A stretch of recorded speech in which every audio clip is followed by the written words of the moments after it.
At the Berkeley County Health Department, our motto is Prevent, Promote, Protect. Since 1935, our mission has been to provide clinical and environmental services to protect the health of the general public. We're committed to building public health in our community by offering a wide range of services, including blood pressure screening, breast and cervical screening, family planning, counseling, lab testing, and more. We perform health inspections to make sure the restaurants you visit are clean, and we prepare and coordinate plans to respond to all hazards. The Berkeley County Health Department, 122 Waverly Court, Martinsburg.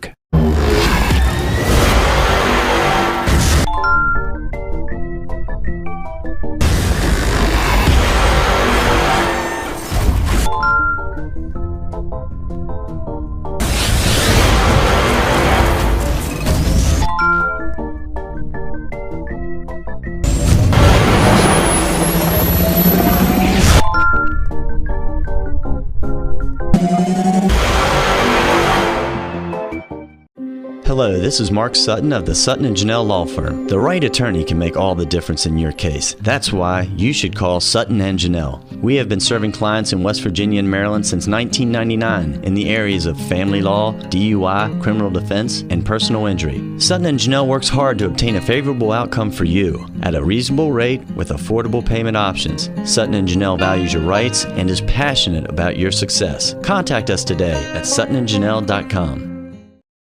Ollie's VIP Northside at 36 Veronica Drive, Martinsburg is your favorite place to have a great meal, a good time, and to catch all the games. Join us Mondays for 75-cent wings and follow your favorite team from the bar on our 17 TVs located all throughout the bar or from the outdoor fire pit. Ollie's has great food and drink menus and features specials for every day of the week, including Saturdays when you can get a 16-ounce ribeye steak grilled the way you want it for just $24.95. That's Ollie's VIP Northside at 36 Veronica Drive, Martinsburg. We'll see you for the game. The following sports broadcast is a special presentation of Talk Radio WRNR Martinsburg. It's time for the excitement of West Virginia high school basketball. Today's high school basketball broadcast is being brought to you by Bechtel Jewelers, Brown's Funeral Home and Cremations, Robert Fields and Sons, CMA Honda of Winchester, the Mansion Ferretti Law Firm, the Mirius Group of Ameriprise Financial Advisors, Hagerstown Ford, Orsini's Home Store, Parsons Ford of Martinsburg, and WVU Medicine Berkeley and Jefferson Medical Center. And now, let's go courtside and join our Talk Radio WRNR broadcast team with today's pregame show.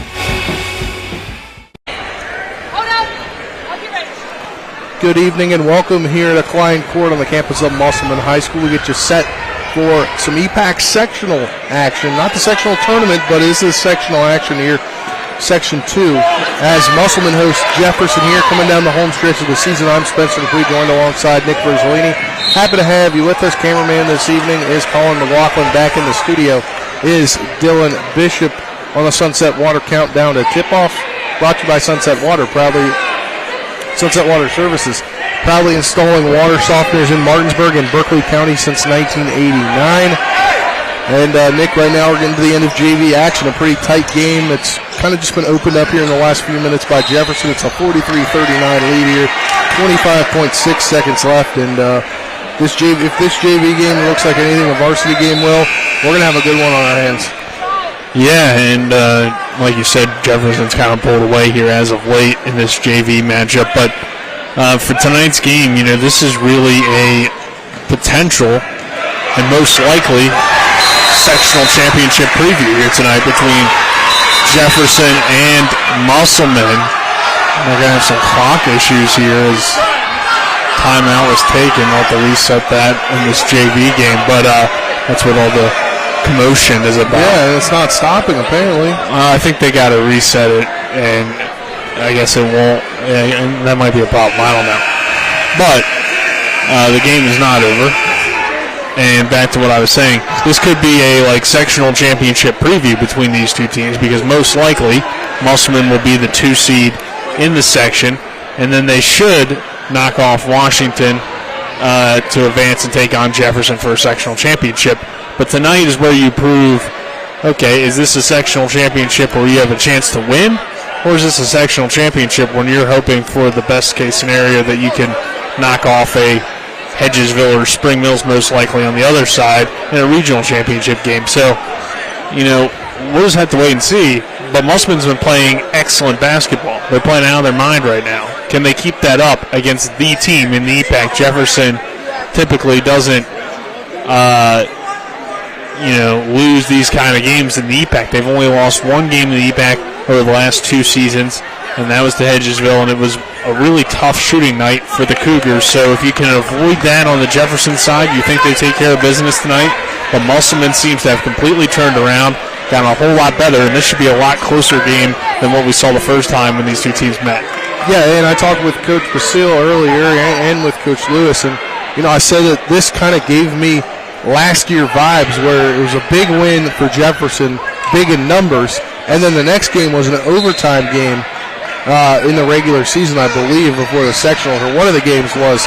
It was a very close game, and this is what it's kind of facing up to be here. The kind of new look Musselman Applemen, different team than we saw even a month ago. Well, we sat here when Musselman played Greenbrier East to tip off the season. I think it was our first broadcast of the year for high school basketball. What did we say after the game, Spencer? We said Musselman may not be there yet, but when we get to February and March, they're going to be playing pretty good ball because we knew Coach Basile would get this team back on the right track, and we were right on. They are in the mix like we expected them to be, and a lot of that has to do with they are a young team in terms of experience at varsity, but they're not a young team in terms of experience playing basketball. This team has played a lot of basketball. It's just been a JV. So they had to learn each other a little bit better. They had to work on their rotation. They get Troy Wilston back, which was a huge lift. We didn't know at the beginning of the year that he was going to be back originally until we got to this Greenbrier East game. And we saw, and we heard from Coach Basile that he would be back. But we're tied at 43 here, Spencer. So this is very interesting in JV. Yeah, but very interesting. Back to my point here. We knew this team would be here because we knew they would get better, and now they're playing some of the best basketball in the area, and they have a chance to go on a big run, so we'll have to wait and see. We will have to wait and see here, but you just mentioned it, tied at 43. Always get put in these situations, Nick, in these post-JV games where we really don't know what to do with 8.8 seconds left in this contest, but, this is the third time this week we've had Musselman. And you've called both of those games. What have you seen this week? What in your opinion, has been that turnaround, that difference in this team? Well, I think there's a few things. Number one is they've gotten calmer with the basketball. The team that we saw early in the year looked like a chicken running around with its head cut off, right? I mean, they were all over the place going 200 miles an hour, didn't just slow things down and take their time and really have a pace to themselves. That has changed a lot, and I think the guys that you can credit for that are Colton Shelton, the freshman, being called up. He's made a huge difference, even though he's not necessarily a big scorer. He did score 10 against Washington, but as a freshman, he's added that ball handling, that true point guard that they were missing, very similar to what they had last year in Trenton Wolf. We're headed to overtime in JV, which makes things interesting for our pregame show. Yeah, really but Shelton has added that, which they really needed, and then Woolston getting him back. He is one of the two guys on this team that got a lot of minutes at varsity last year coming off the bench. So he's an experienced player, unlike what they had before, and he's also brought that kind of calming presence to the offense. He's a very good passer for a big man. He rebounds well. He adds more size to the Musselman front court, which they always seem to have size at the very least. They are going to rebound and out-physical you on most nights. So I think that's the big difference from this team at the beginning of the year until the end of the year. They've added those guys into the mix, and then overall as a team, they've gotten more balanced, more controlled in their offense, and that's led to a lot of success. And this is certainly a team that finds ways to win. It may not always be pretty, but they'll come out on top in a lot of these close games as of late. So we'll see if that can continue here tonight against Jefferson, who we know is going to try to force Musselman back into those bad habits of turning over the basketball, not playing consistent offensively, and not taking control of the game. Hey, Nick, when you look back, it was that Martinsburg game that we had for you on TV 10 right here. That was a turnaround for the Applemen. They won 65-56 back on January 20th. And then they had then they played Broad Fording Christian Academy, won 57-36. Had about 8 days off till they took on University, and that was the game in which Corey Wilston returned to the lineup. He didn't play a lot in that game, just kind of getting his feet under him. But it was really that next game at Hedgesville that his impact was shown, where they upset Hedgesville 56-47. Then they played Washington the next day, a rare Saturday EPAC game here, 56-45 victors in that one. Then the next Friday, they took on Spring Mills and did the same thing, 45-47 victory. And then they had Elkins the next day to make up from late December, where that snowy day they couldn't get up here from Elkins. They beat Elkins 49-37. And then this past Monday and Tuesday, games you saw on TV 10 and heard on Talk Radio WRNR, a 51-49 win over Martinsburg and a close one on Monday, and then another close one Tuesday at Washington, 56-52. They're winning these games. A lot of them they're winning very, very close. I mean, you look at their last 3 EPAC games, they've won by a total of 8 points, Nick. Yeah, they found ways to win. Like I said a few moments ago, and that's the sign of a good team. A team that can win in many different styles of games, many different styles of play, and just find ways to win down the stretch. And Musselman has done that. And now they're trying to make it 3 straight Friday night upsets against the 3 teams that we said at the beginning of the year were the top 3 teams in the EPAC, and it wouldn't be necessarily super close, at least to begin the season. Well, now Musselman's closed that gap, and then with a win tonight, they would come in, I think, as the favorites to potentially make a run at the state tournament opposite of Jefferson or even ahead of Jefferson in some scenarios because of the way that they've proven that they can compete, and they seem to be playing the best basketball right now, and sometimes that's what it's about. Not necessarily the best team always wins in a single elimination tournament or the most talented team, but the team that's playing the best basketball at the right time can find ways to get hot and pull off some big upsets, and that could be this Musselman team this year, as they've definitely been playing their best basketball at the right time. And Nick, kind of when you think about it, the voting for the sectionals either, I believe, is getting due maybe beginning of next week, I believe, with it being a week out. We saw that with girls hoops this past week. Do you think there's a shot that you see some coaches vote Musselman over Jefferson? No, but possibly. But I just don't think you really could, because Musselman would still have a worse overall EPAC record than Jefferson.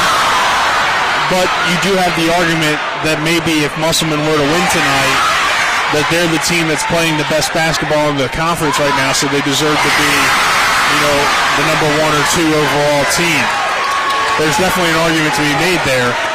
But for me personally, I think most teams recognize that Jefferson has 3 kids that can score in double figures, can shoot the ball better than anybody else in the area, and when they get hot, they're not beatable around here at least. Maybe in the rest of the state they are, but not in the EPAC. So I think all that has to be given into the perspective when you're talking about a team like Jefferson compared to a team like Musselman. But if Musselman wins tonight, they're at least in the conversation, and that's where you want to be. And you're looking at this Jefferson team right now, about 2 minutes left in the overtime period, I believe. Yeah, maybe, I think it's a little bit less than that. I think it's under 2 minutes now. 48-47, Musselman on top. Let's look at the Jefferson team, a team that favorites in the EPAC to make the state tournament after a state tournament run last year going 1-1. These 2 teams are the teams that represented the EPAC Region 2 last year in the tournament, but turning our attention more to Jefferson. Last year they had that undefeated season. This year they've compiled a total of 6 losses on the season. They scattered the first 4 throughout the first month or so of the season. A loss to Morgantown, a 30-point loss to Morgantown, the best team in the state. A 1-point loss to Gainesville out of Virginia in the Martinsburg Skip Fowler tournament. A 8-point loss to St. Marie Goretti out of Maryland, that private school that obviously can recruit its players. And then I believe we had the broadcast for that Hedgesville game, right?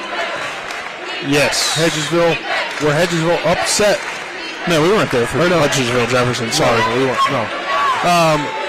Hedgesville got the 66-56 win over Jefferson, so they fell in that one. And then their two previous losses down at the Parmar Shootout at West Virginia State, they fell to South Charleston 65-53 and George Washington 79-54. Those are two teams, along with Morgantown.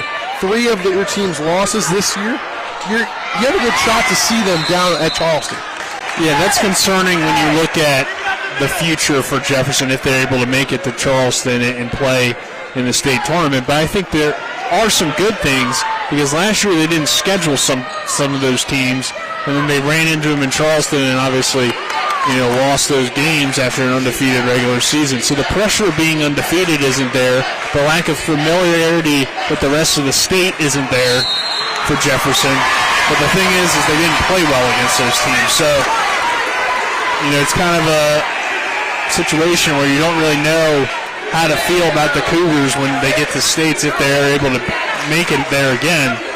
So it should be interesting to see. But I'm interested to see tonight also, Spencer, is Jefferson going to come out and make another statement? They made a statement when they played Spring Mills, right? And heading into that game, everybody was talking about Spring Mills because Spring Mills had beat Hedgesville. Hedgesville beat Jefferson. We were getting ready to give the Cardinals the EPAC.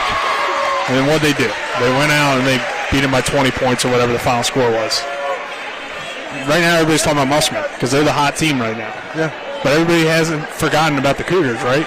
No. So if the Cougars come out tonight, are they going to make another big statement? I think that would be intriguing to see. Or is this going to be a really close game like we're hoping it will be?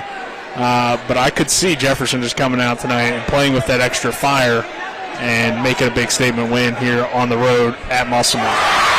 All right, well, time is winding down. Musselman has a 2-point lead, 49-47 JV action. We're going to step aside for our first break of the Sunset Water Services countdown to tip-off. We come back. Hopefully we'll have senior night festivities after the conclusion of this JV game. You're tuned in to EPAC Hoops on Talk Radio WRNR TV10. Back in 2 minutes. Remember when you were a little kid and saw your first deer? Oh, how cute. As an adult, maybe you've had a different experience. Where'd that come from? Bambi mess up your dream machine? Call Cody's Auto Body today at 304-901-4777 and get the work done right the first time. Cody's Auto Body, 851 Wilston Street in Martinsburg, has a team of auto body professionals with a lifetime of experience putting your ride back together again, regardless of how it got that way. Cody's Auto Body. If you're in an accident, the first thing that you have to do is call 911.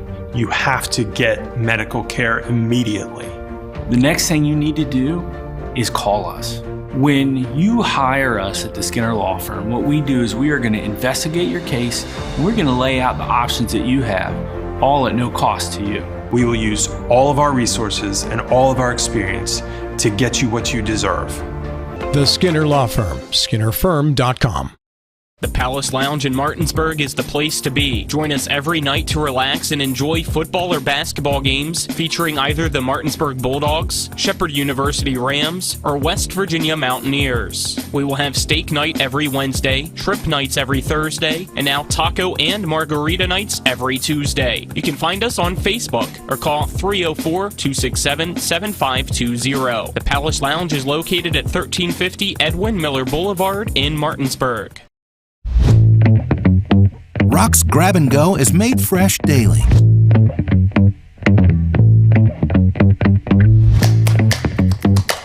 Grab and Go, now available at Rock's local market. Rock's Grab and Go is made fresh daily.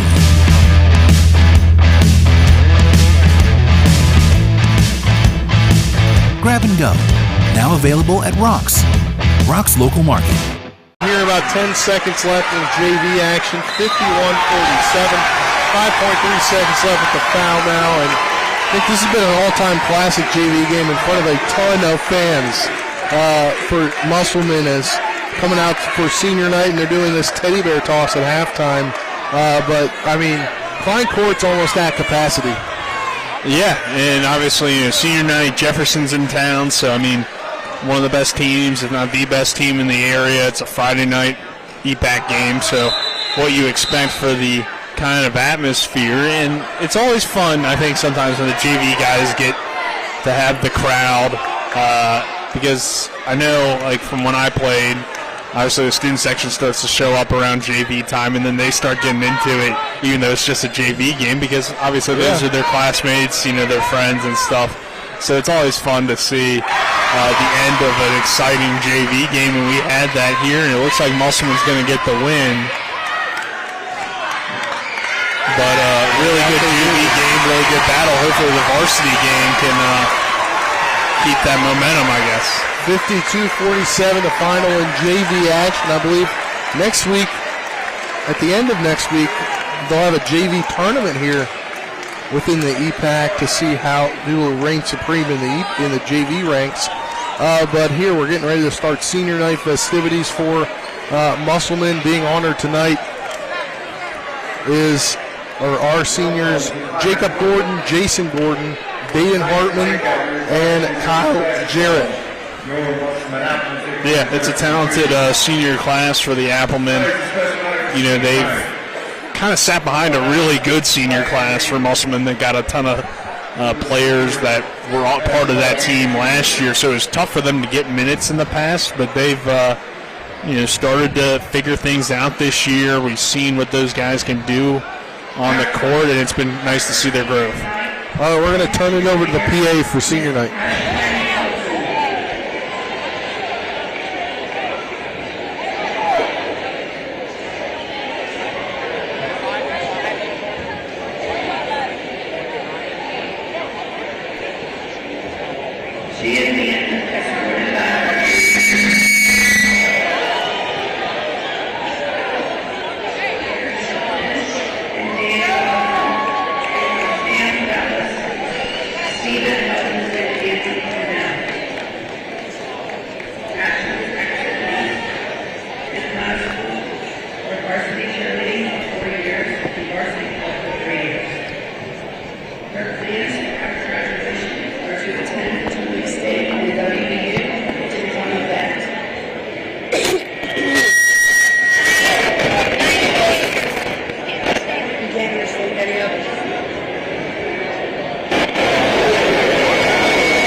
Technical difficulties here for senior night, and but obviously those players talked with head coach Derek Basil about those players earlier, and he said, Baden Hartman, he took a year off basketball, but he's a 3-year player in this program, and both the Gordon brothers 4-year players, Kyle Jarrett a 4-year player as well, so it's pretty special.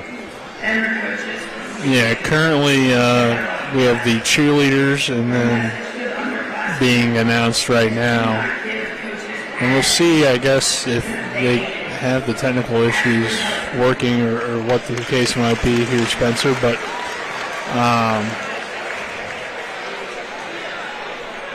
cheerleaders are first. Looks like we got a few of them, so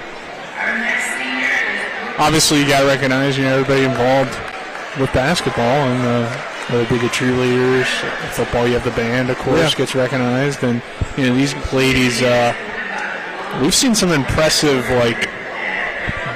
backflip face-offs in cheerleading. Oh, yeah. High school basketball. During the games, yes, we have. So, they're great athletes as well, and I think you do need to shout that out, obviously. All right, seems like the technical difficulties are fixed. We will turn it over to the PA. For days, even though they always seem to have issues, like when the bus got stuck in Wheeling Park. And they had to stay overnight in Parkersburg. She would like to give special thanks to her parents, the coaches, and the girls on the team. She says, I couldn't have asked for a better group to be stuck with for 9 months. I'm going to miss you guys. Her advice to the underclassmen: don't waste your years in high school. They really do go so fast. You'll never get them back. And if you're cheering next year, don't trust your coaches. They're important.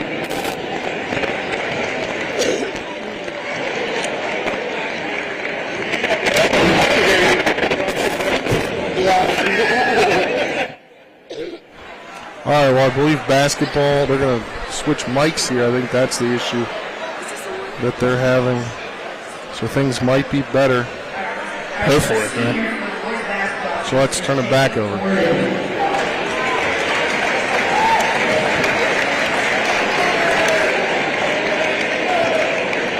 He is being escorted by his parents, Mark and Angela Gordon, and his brothers, Ryan and Braden. His activities in high school, he was a member of Musselman soccer and basketball for 4 years, and a member of varsity club and National Honor Society. His plans for after graduation are to attend Fairmont State University to study civil engineering. His favorite memory was getting to go to the state tournament in his junior season. Special thanks, he says, I would like to thank my parents for attending all of my games no matter what, and my brothers and my coaches.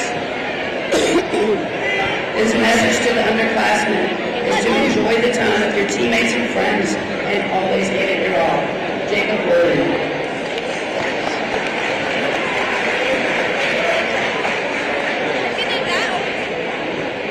Our next senior is Baden Hartman.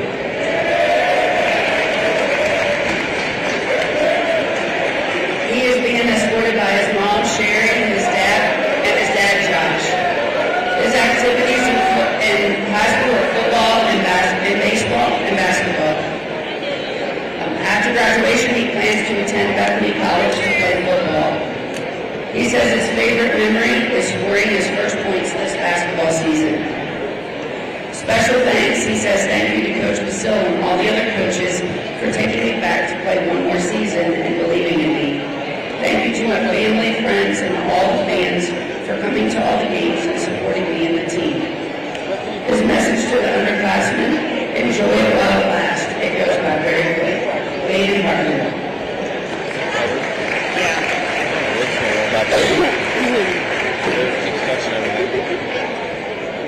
Our next senior is Kyle Jarrett.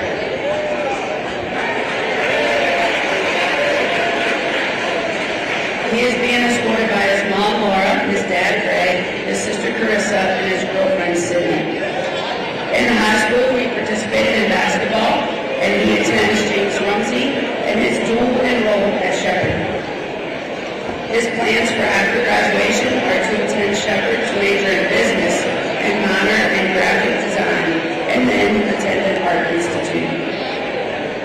His favorite memory was beating Orangeburg to go to states and playing down their net. For special thanks, Kyle says, my mom, dad, sister, and all those who have supported me and believed in me. His message to the underclassmen is to work hard and keep your head up. Things don't always go your way, but if you can say you gave it your all, you didn't do anything wrong. Kyle Jarrett.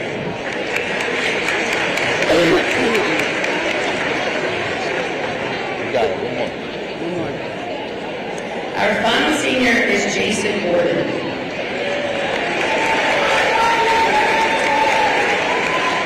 He is being escorted by his parents, Mark and Angela Gordon, and his brothers, Ryan and Braden.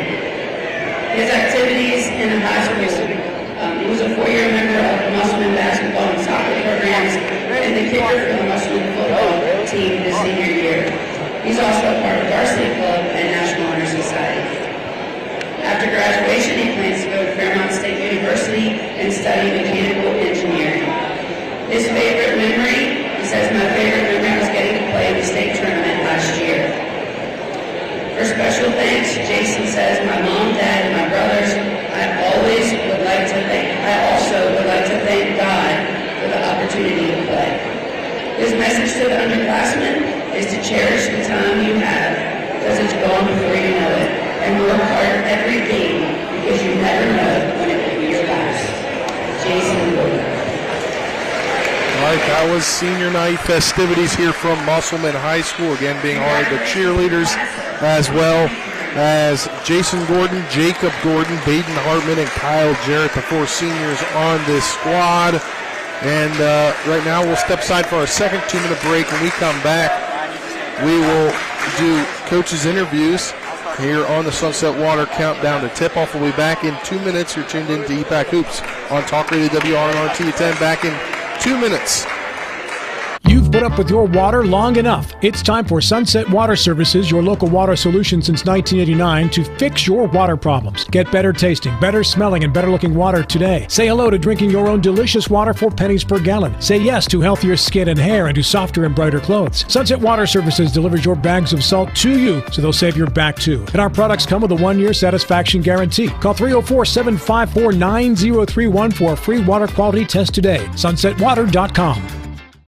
At the Berkeley County Health Department, our motto is Prevent, Promote, Protect. Since 1935, our mission has been to provide clinical and environmental services to protect the health of the general public. We're committed to building public health in our community by offering a wide range of services, including blood pressure screening, breast and cervical screening, family planning, counseling, lab testing, and more. We perform health inspections to make sure the restaurants you visit are clean, and we prepare and coordinate plans to respond to all hazards. The Berkeley County Health Department, 122 Waverly Court, Martinsburg.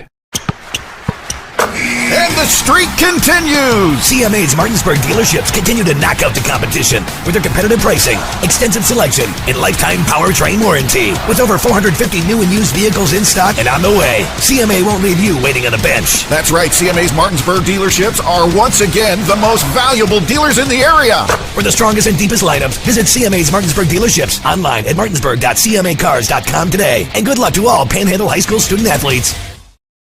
Insurance companies like to play games. They say they're on your side, but they aren't. We have a team that can handle any curveball they throw. At Burke, Schultz, Harmon, and Jenkinson, you get a dedicated lawyer, and every case gets a team effort. So you get nearly 150 combined years of experience going to bat for you. And we like to win. Join the team that takes your personal injury case seriously. Burke, Schultz, Harmon, and Jenkinson. We play hardball. Welcome back here to Klein Court. I don't really know what is going on right now, Nick. We will just have to wait and find out, Spencer. I mean, the 20 minutes is not on the clock. It's already 7:38. I don't quite understand what is going on right now. No warm-ups yet. As we get going here, do you want to just right now talk about what other games are going on in the EPAC tonight? That sounds great, Spencer. It looks like Steve Campbell might be figuring it out. Could be a clock issue. Yeah. They were having it at the end of the JV game. That appears to be the problem here. Yeah. But elsewhere on the EPAC, big battle in Section 1. Spring Mills and Musselman is going on right now up in Hedgesville. There's some Spring Mills in Hedgesville. At Hedgesville, that's going on tonight. Martinsburg is in the northern Panhandle. They're at Lindsley tonight, and then Wheeling Park tomorrow. Am I missing anybody? No, I think you're good. We're obviously here for Musselman Jefferson. Washington does not play tonight. They just played Fort Hill last night. Yes. So I think you're good. All right, let's now get into the coaches' interviews. Coaches' interviews brought to you by Rocksmith and Markets with convenient locations all around the Eastern Panhandle. Rocks, fast, fresh, friendly. We'll start out with head coach of the Jefferson Cougars, Coach Richard Lewis. I'm joined by head coach of the Jefferson Cougars, Coach Richard Lewis. And Coach, 3 straight wins for your team after those tough losses down at that tournament in Charleston. What did your team gain in knowledge kind of having those tough losses down there? Just going on the road, spending the night in the hotels, just the overall scenery that you see in Charleston. We kind of saw that. Playing the big arena, that was the other thing. We got used to that, so we didn't really shoot well down there, so that's something hopefully we got out of our system down in Charleston. You're able to kind of take them around and go to the legislator and see your legislators. How kind of is that to take the kids away from sports and show them kind of the other aspects of things we're able to do? Yeah, that was awesome. Paul Espinoza, he was at the game on Monday night, and he invited us down to the Capitol, and we got to see actually firsthand how a bill was passed. And that was a pretty intense bill. So we were there probably about an hour, and the bill took about 45 minutes to pass. So that was really, really good to see. And the kids really learned a lot from that experience, just seeing how things work, seeing how bills are passed, and see how the process is weighed out and how everybody has different opinions on different things. So that was awesome for them. Glad they got to experience it. I know the basketball didn't go as well, but that's a life lesson and a life experience they'll always remember. And moving forward, you guys are able to rattle off 3 straight wins here since last Friday and 2 games earlier this week. You're able to beat Spring Mills in one of those games. Yeah, I mean, it was a good win the other day, kind of solidify our position in the EPAC, so that's the most important thing, trying to win the EPAC championship. We got a tough game tonight and a tough game next week to try to finish out the season with the EPAC Conference Championship. Talk about this game tonight against Musselman. You're going to see them, hopefully, well, for them, hopefully a couple more times, and for them, obviously, they've rattled off a few straight wins here of late, and they're a turnaround team from the last time we saw them. Yeah, they're definitely a different team. I told the guys they're not the same team that we were beating the last game. I can't remember the score, but it's not the same team. So we're expecting a tough game, a tough opponent. They're playing really well. I think they've won like 5 or 6 straight, and they're playing good basketball. So it's looking for a good win tonight against a tough EPAC opponent. It seems like whenever you guys come together, it's always really good games. Going back to last year's games, I believe they took you guys to overtime, and you barely were able to finish out the season undefeated. Yeah, I mean, every time we play Musselman, even before last year before last, I think we split the year before last, and we beat them in the sectional championship. But it's always a tough game.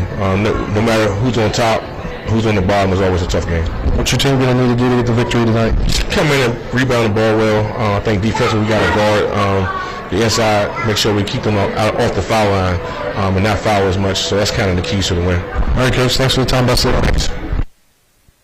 Joined by head coach Derek Musselman. Coach, turnaround season for you guys from where you started. You've now won 8 of your last 9 games. What have you attributed to that winning, not necessarily winning streak, but just the ability to turn around so far? Well, I think it's a little bit of a combination of everything. Obviously Troy coming back was a big help, but the other guys stepped up their game. Gavin, Nate. We inserted Colton Shelton into the lineup. He's been big. Matt has played better. We put Logan Shelton and Jason Gordon off the bench, and they've played really well off the bench. And the other guys are supporting well. Those guys have done the job in practice. So he's really been an overall team effort with that. And you look forward to your game tonight, senior night. You're going to honor, I believe, 4 seniors tonight. What have those seniors meant to your team? Yeah, they're what I think of when you think of team guys. They, some of them have played bigger roles than others, but they've come in every day and worked hard in practice, got the other guys better. And these guys, most of these guys are 4-year players, with the exception of Baden, who came back this year. So it's been a real pleasure to have them in the program. These guys were on our state tournament team last year, so we'll miss them. It's a sad night because those guys are really good kids. We really like them. And looking at the kind of final stretch of the season for your team, this is really the biggest game of the season's final EPAC game. It's a sectional game for your team. Obviously, most likely, Jefferson will get the number 1 seed in the section. You guys are looking at getting the number 2 seed. It's obviously going to be a matchup that you're going to see once again later in the season when sectional start. But what are you going to have to do what's your team going to have to do to get the win tonight? Well, we hope to make it to that final and see Jefferson for a 3rd time. That's our hope. We just want to gauge where we're at, how far we've come. These guys, they embarrassed us last time. We weren't very competitive after the first quarter, so we want to see where we've come, what we need to continue on to get better, and then 2 weeks from now, hopefully, we have a 3rd game with Jefferson, and we'll see where we're at. And last year, I believe, when you played them for the 2nd time, it went into overtime, if I'm remembering correctly. That was a really tough game after the same thing kind of happened in the first outing. Yeah, the 2nd game was a good one over at Jefferson. We went to overtime, had a chance there, had a late lead in that game. But these games are always pretty. Other than the last game we played against them, these are tight games, and you got to make the plays in these kind of games. All right, Coach. Thanks for the time. Best of luck. Thanks. Appreciate it, guys. That was head coach for the Musselman Applemen, Derek Musselman. Before that, you heard head coach of the Jefferson Cougars, Richard Lewis. Those were the coaches' interviews brought to you by Rock's Local Markets, with convenient locations around the Eastern Panhandle. Rock's, fast, fresh, friendly. And Nick, kind of get your take here. We got a couple of minutes to work with here in this big EPAC game. What is your overall take on this game? Well, I get into specifics later. Yeah, I think just what I kind of hinted at earlier is Jefferson tired of hearing about Musselman, right? Because we've been talking about him a lot, obviously, and I'm sure they're aware of that because everybody knows that Musselman's been playing its best basketball, and they're kind of like the team that we think is trending in the right direction. Maybe they get hot, maybe they go on a run. does Jefferson come out and say, not so fast, this is still our section, still our conference? Or does Musselman continue to stay hot and pull off the upset? Because I think the big question in a lot of people's minds is, you're winning a lot of games in a row. You've beaten up on, or you've pulled off some great upsets over Spring Mills and Hedgesville. But Jefferson's a different type of animal, right? They're a Cougar. And sometimes a Cougar can be a bigger challenge than maybe an Eagle or a Cardinal. I like it. I think that's the overall perspective of this one. I like it. I'm going to put you on the spot here. How do you see those sections playing out voting-wise? That's tough because, obviously we don't know the result of tonight's game between Spring Mills and Hedgesville. If Hedgesville wins, they got to be the 1, and they would be then making Spring Mills the 2 and Martinsburg the 3. I think Hedgesville will win tonight, so I think they will be the 1, but it should be a really good game between those two teams. But I just think the Eagles playing at home, they do have the win over Jefferson. Spring Mills doesn't have a win over Jefferson this year, so I would go Hedgesville 1, Spring Mills 2, and Martinsburg 3 in Section 1. But obviously if Spring Mills were to win and sweep the season series, I can't vote against the Cardinals if I had a vote, so that will determine. But as of right now, I would go Hedgesville 1, and then I think the Section 2 is pretty much locked in as Jefferson, Musselman, Washington, and that's how I would vote it. So you don't see any way where Musselman upsets tonight and they get the number 1 seed? I just think it's really tough to give them the 1 because Jefferson would still have the better overall conference record, and that would be enough for me to still go with the Cougars. And I think they have the better team on paper. So it'd be tough to put a team that went undefeated a year ago, still has a really good team this year as a 2 seed and having to play Washington in the first round, and then having to come to Inwood to make it back to the state tournament, or to make it back to the regional, or a sectional championship, I should say, and have a home game for the regional championship. I think that's a tough spot to put Jefferson in. And I think the respect factor, not that it's not there for Musselman, but I think people really respect this program and what they've done. I think the coaches will probably give them that respect and vote them as the 1, no matter what happens tonight. All right, that was Nick's take. We'll step aside for a 2-minute break. When we come back, we'll get his keys to the game, players to look out for as we inch ever so closer to tip-off here between Musselman and Jefferson. You're tuned into EPAC Hoops on Talk Radio WRNR TV 10. Back in 2 minutes. If you're in an accident, the first thing that you have to do is call 911. You have to get medical care immediately. The next thing you need to do is call us. When you hire us at the Skinner Law Firm, what we do is we are going to investigate your case, and we're going to lay out the options that you have, all at no cost to you. We will use all of our resources and all of our experience to get you what you deserve. The Skinner Law Firm, SkinnerFirm.com. Looking to buy a home in the Eastern Panhandle? Thinking about making that big move but don't know where to start? Then call Chris Ross in the Milestone Real Estate Group. Chris is a Martinsburg High School graduate and knows the local market, and he's proven it for the past 15 years at Milestone Real Estate Group. Looking to sell or buy a home? Phone 304-579-7349. That's 304-579-7349. Or go to callchrisross.com. Making milestones is our business. Let's go! Drink some beers! Mountaineer Grill and Pub! Conveniently located right off 81 at 214 Mid-Atlantic Parkway, Mountaineer Grill and Pub offers many daily specials, including happy hour 11 a.m. to 6 p.m. with $2 domestic bottles and $2.50 domestic drafts. Monday night is trivia night, Thursday night is wing night, and Wednesday and Sunday night is steak night. Let's go! Drink some beers! Mountaineer Grill and Pub! Whether it's a strain, sprain, or fracture, WVU Medicine Orthopedics and Sports Medicine in Charlestown and Spring Mills now offers same-day appointments. No referral is needed unless required by your insurance carrier. WVU Medicine Orthopedics and Sports Medicine offers the exceptional care you expect for the injuries you don't. For same-day appointments at WVU Medicine Orthopedics and Sports Medicine, call 304-725-BONE. Welcome back to the Sunset Water Countdown to tip-off here as we're about 7:45 away from tip-off here at Klein Court between Musselman and Jefferson. It's time first for the keys to the game. The key to your next car is at the Heffley Motor Company, located at 993 Hedgesville Road in Martinsburg. You're local, we're local, so why not buy local? Nick, I ride with them, so you should too. Keys to the game first for the visitors in the Jefferson Cougars. Well, I think there's a few keys for Jefferson. I think number one, you got to shoot the ball well, which can be tough to do here in Inwood.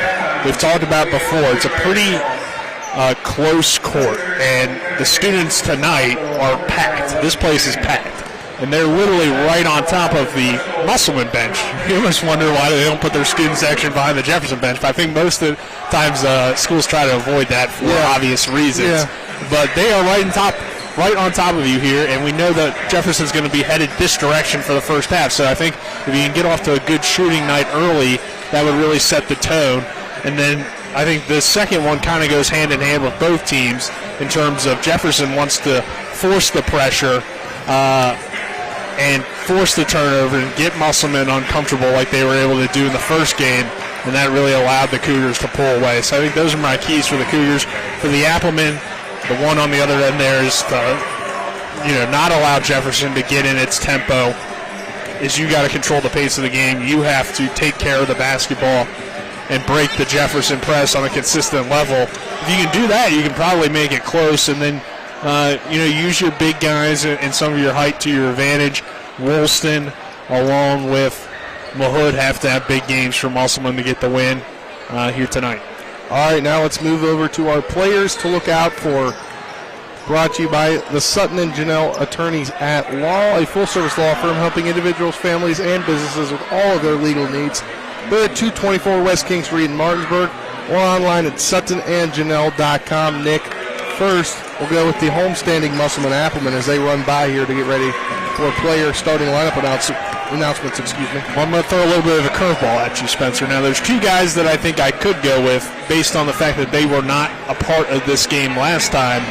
I'm going to go with the freshman, the point guard, Colton Shelton, because I think breaking the press of Jefferson is so important. So if he might not score, more than 5 points tonight, but what's his turnover to assist ratio going to be? How well does he control the pace of the game for the Applemen? That all plays a bigger factor than him scoring necessarily. I think Woolston will have to have a big night, like I said, scoring the ball, but I think Shelton and his play and how he controls the pace for Musselman, he's been a huge difference maker since that 2-7 start. They're going to need him to continue that play here tonight against the toughest press in the EPAC. And then on the Jefferson side, well, it's a big Friday night in the EPAC, and the Jefferson Cougars are involved. Who do I think needs to have a big game? How about Captain Cougar, Will Shively? We need to see it tonight on the road at Musselman. You need a big game out of your captain. That's some great picks right there. I mean, you could have gone with Troy Woolston, who was not in the game. You mentioned player not in the last game these two teams played. But either way, I think you made great choices. And, for Jefferson, there's a multitude of players you could have gone with, but I do agree.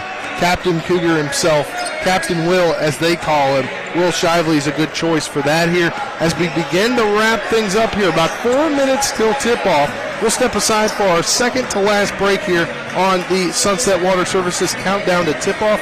Sunset Water Services proudly installing water softeners in Martinsburg and Berkeley County since 1989. We're back in 2 minutes. We'll get your starting lineups there. We'll wrap up the pregame show next. You're tuned in to EPAC Hoops on Talk Radio WRNR and TV2. Back in 2 minutes.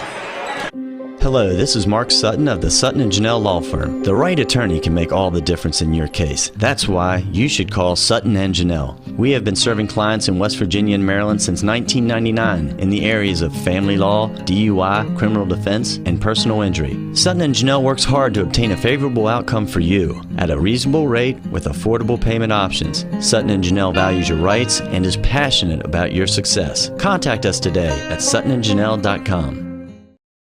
With 4 new car dealerships and 4 used car dealerships in 3 states, Parsons is the largest used car and fastest growing new car dealer in the tri-state area. Take Parsons Ford with huge savings on hundreds of new Fords, financing from 0%. Parsons' goal of financing for all. And Parsons' famous above-market trade-in allowances that help make Parsons #1 for used cars, too. See why so many won't buy anywhere but Parsons Ford in Martinsburg. We became #1 by making you #1 first. Parsons. When will I be able to retire?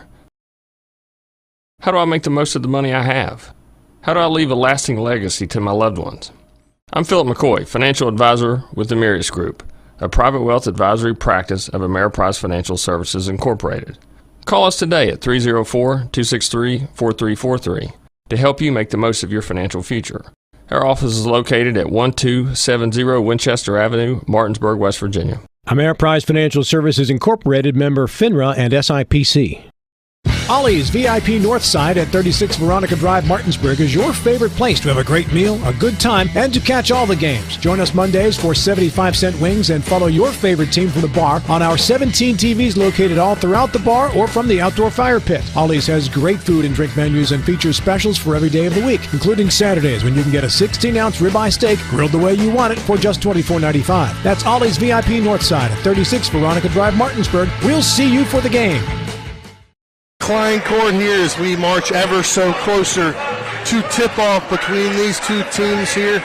Both trending in the right direction here. Musselman, winners of 8 of their last 9 games, and Jefferson, they're winners of 3 straight after falling to 2 games in a row, and they've won so far this season 13 games on the year. Winners of 13 are the Cougars here. It's now time for the starting lineups. Those starting lineups are brought to you by the Marius Group and Ameriprise Financial Advisors, John Everson and Phil McCoy. Stop by 1270 Winchester Avenue in Martinsburg or call 304-263-4343. We'll start first with the visitors in the Jefferson Cougars. Number 0, point guard, shooting guard combo, the 5'11" junior, Jaden Gladney. Then the 5'8" sophomore point guard, number 10, Jamari Jenkins. Then the 5'7" sophomore shooting guard, number 11, Tayshawn Roper. Then the 6'2" senior shooting guard, small forward, number 20, Will Shively. Rounding out the lineup with the 6'3" junior power forward, number 45, Wyatt Shively. The Cougars are coached by head coach Richard Lewis and assisted by William Fleming. Now over to the Musselman Applemen, as it's Nate White, Gavin McLean, Jason Gordon, Matt Mahood, and Troy Woolston. We'll be back in 2 minutes after the national anthem. You're tuned in to EPAC Hoops on Talk Radio WRNR and TV10. Back in 2 minutes.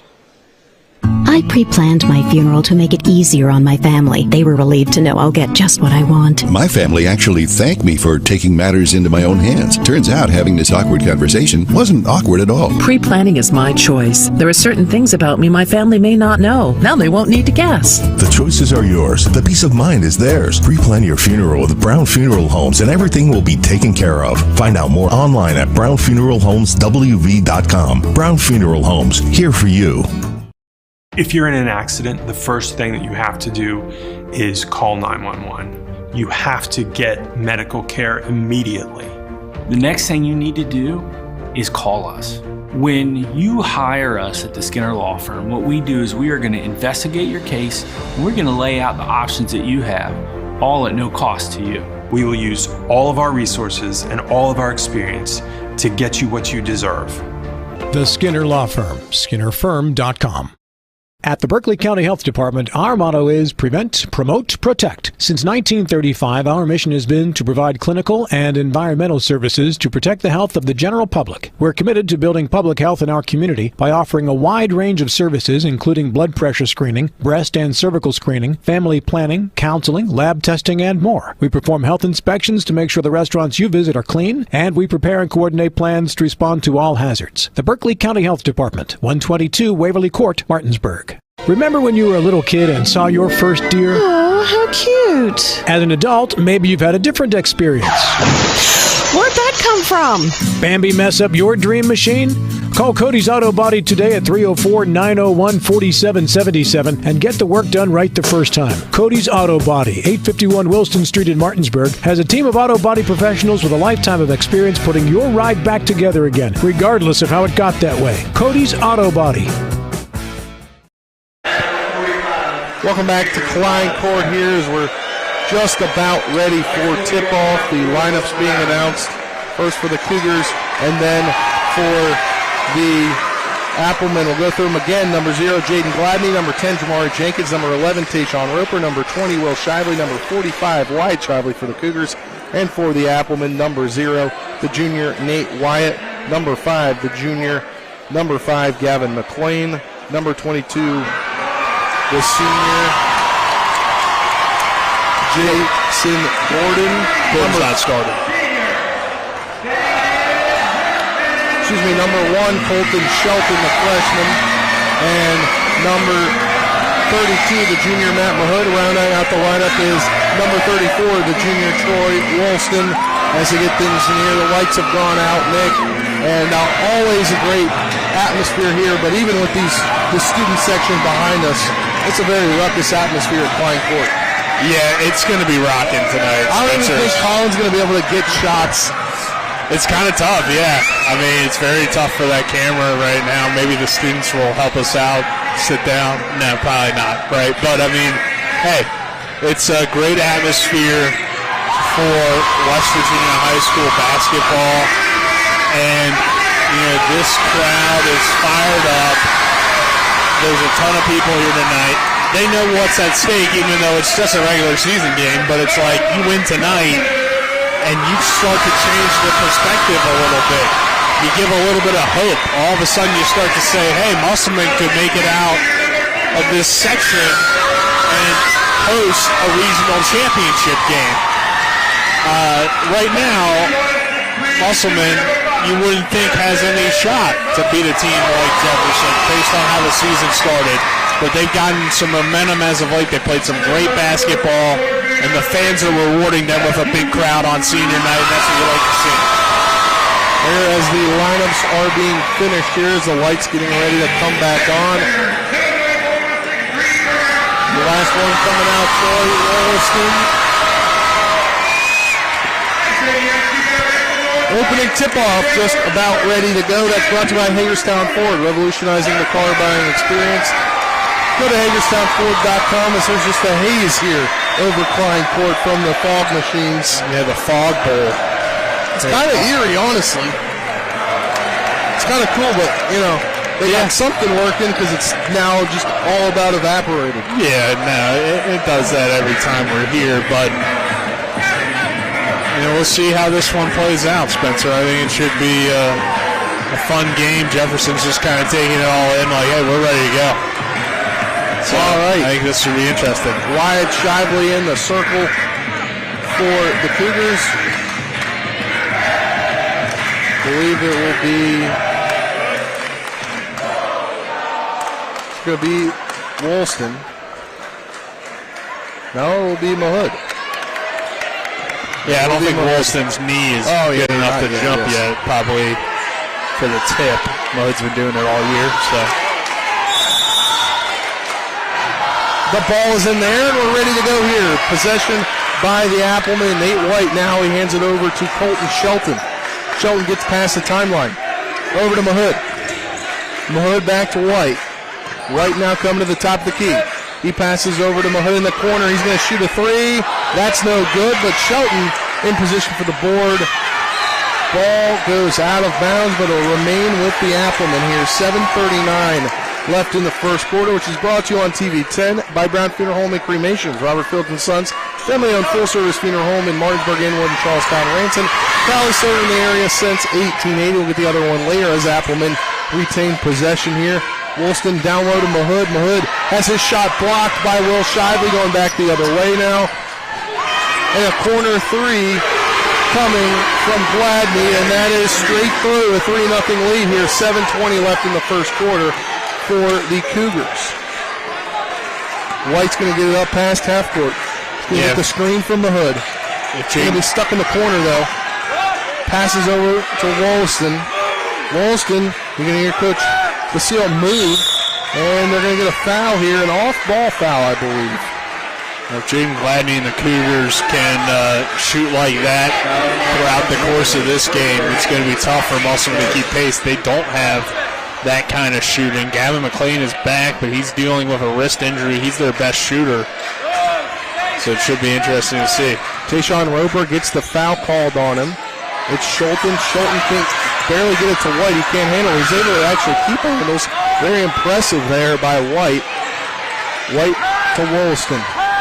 Wollaston looking for a passing lane. Trying to set up the offense. Wollaston now comes down low. He's bringing his guy, then he gives it over to Mahood. Mahood's shot is up and good. 3-2 is the score. All good in Mahood. 6:30 left in the first quarter. That's Jenkins. Jenkins has the ball taken away. Wollaston has it now over to Shelton. Shelton now taking it the length of the court. Stuck in the corner. He's going to pass it backwards pass. Then it'll go to Mahood. His shot is blocked by Shively. That's his second block so far for Will Shively. Jenkins now passes to Gladney. Gladney's deep three on the way, and it's through. Jaden Gladney. First 2 threes to start off the game. It's a 6-2 lead for the Cougars. Well, when he gets going, he's the best shooter in the EPAC, one of the best shooters in the state. So you got to get out and guard him. And sometimes I think people forget about Jaden Gladney, but he can really shoot the basketball. White can't handle it. It's going the other way. That's Gladney. He's going to lay that one up and in. And Coach Basile is going to call a timeout. We'll take one with him. We'll be back in 30 seconds. You're tuned in to EPAC Hoops on Talk Radio WRNR and TV 10. Back in 30 seconds.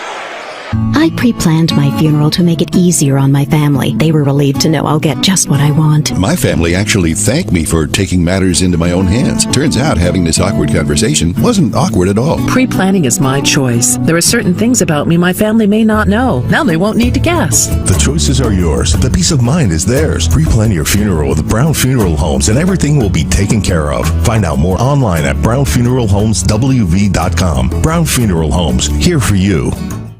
The Klein court here. It's an 8-2 lead for the Cougars over the Applemen as Coach Basile forced to call an early timeout here in this one, Nick.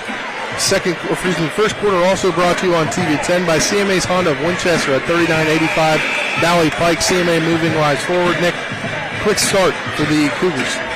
Yeah, and a quick start for Jaden Gladney in particular. He's got all 8 points for Jefferson, and on that last possession, we just saw that first, fast break basket for the Cougars, which, is going to be tough for Musselman.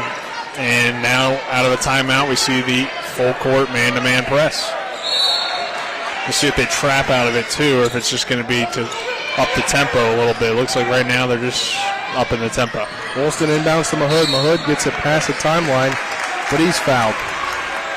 Yeah, Wyatt Shively kind of got him with an arm. Second team first personal for Wyatt Shively. Mahood to inbound this one. He gets it into Shelton behind the timeline. He gets it in front of the timeline, does Shelton. And that's a quick foul. There's a lot of good young players in the EPAC. Colton Shelton trying to kind of join that list, but obviously we know about the Spring Mills guys. Jamari Jenkins is only a sophomore. Jaden Gladney is only a junior.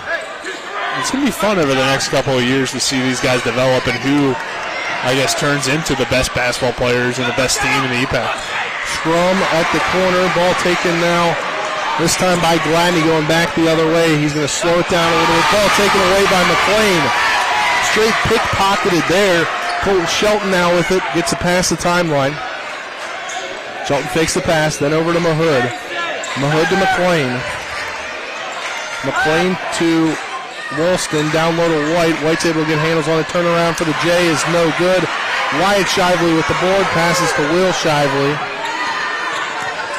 Will Shively slows it down, passes it to Wyatt. Nate White had a great game against Washington, scored 18 when they really needed him. No Gavin McLean in that game, no Logan Shelton, and he stepped up and provided a big scoring night. Wyatt Shively passed down low to Jenkins. Gladney. Gladney's shot is up and good. He's got all 10 points for the Cougars so far. We'll get another foul on the Cougars. Yeah, Jaden Gladney's playing great. I mean, doing it all, too. Shooting from the outside and going that time on a backdoor cut. Opened himself up to get an easy layup. He's got a fast break layup as well. Really good start. Ball now to Woolston. Woolston gets past half court, spins around a defender. Now a layup by Colton Shelton. His first points of the night makes it 10-4 as the Cougars cut the Applemen cut in the Cougars lead with Jenkins now at the top of the key trying to set up the offense. Excellent ball movement for the Applemen with the big man Troy Woolston. Over nice Wyatt Shively. Now to Roper. Back to Jenkins at the top of the key. He's going to get a screen from Will Shively. Come off that screen, and he's going to travel. So it'll be a turnover. The Applemen basketball here, trying to cut into the deficit. 10-4 is the deficit. Jamari Jenkins got caught in kind of a tough spot there, Spencer, and that caused him to drag his foot. Ball inbounded to McLean, being guarded tightly. Now passes over to Shelton. Shelton's going to pass it to Logan Shelton, who comes in. Colton Shelton and Logan Shelton, the cousins, both in the game. Now to Gavin McLean. His turnaround hook shot is up and good. McLean enters the scoring column. Makes it a 4-point game. 10-6, 3:25 left in the first quarter. I haven't really seen a Gavin McLean post up. I didn't know that was a part of his game. More of a 3-point shooter. Yeah. And Jenkins with the layup. It's now 12-6. Woolston trying to get it in. He gets a football pass down on the hood. More guarded by Wyatt Shively. Spin around. Shot is up and no good. Logan Shelton had the board, but now it's Jenkins basketball. Jenkins the other way.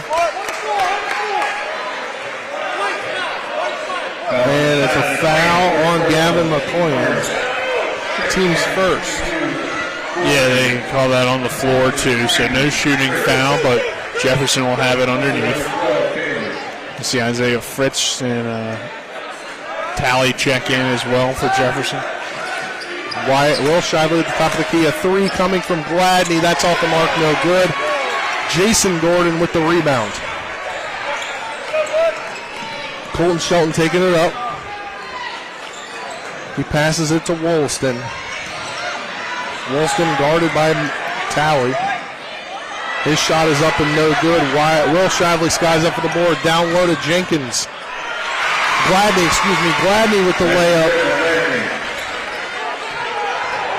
12 points out of 14 for Gladney. Now Jenkins tries to lay it up, no good. A three coming from Will Shively. That's off the mark, no good.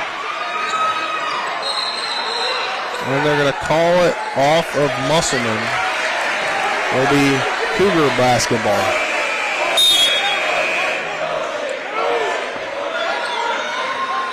Yeah, we'll see if Musselman can keep pace, because it's already a 14-6 Jefferson lead, and the Cougars looking to extend it back out to 10. Kylan Johnson in the ball game. He's at the top of the key. Moving around, now ball over to Gladney. Gladney in the corner, now to Fritz. Fritz's three is up and no good. Will Shively gets the board. He's fouled by Jason Gordon.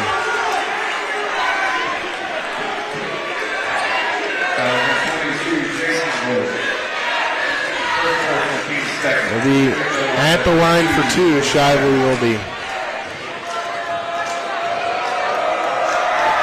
First shot is up and straight through for Will Shively, his first points of the evening. Resetting the court, Moses Tally, Will Shively, Isaiah Fritz, Jaden Gladney, and Kylan Johnson for the Cougars. Second shot is up and no good by Shively. 15-6 is the score. Ball down to Gordon.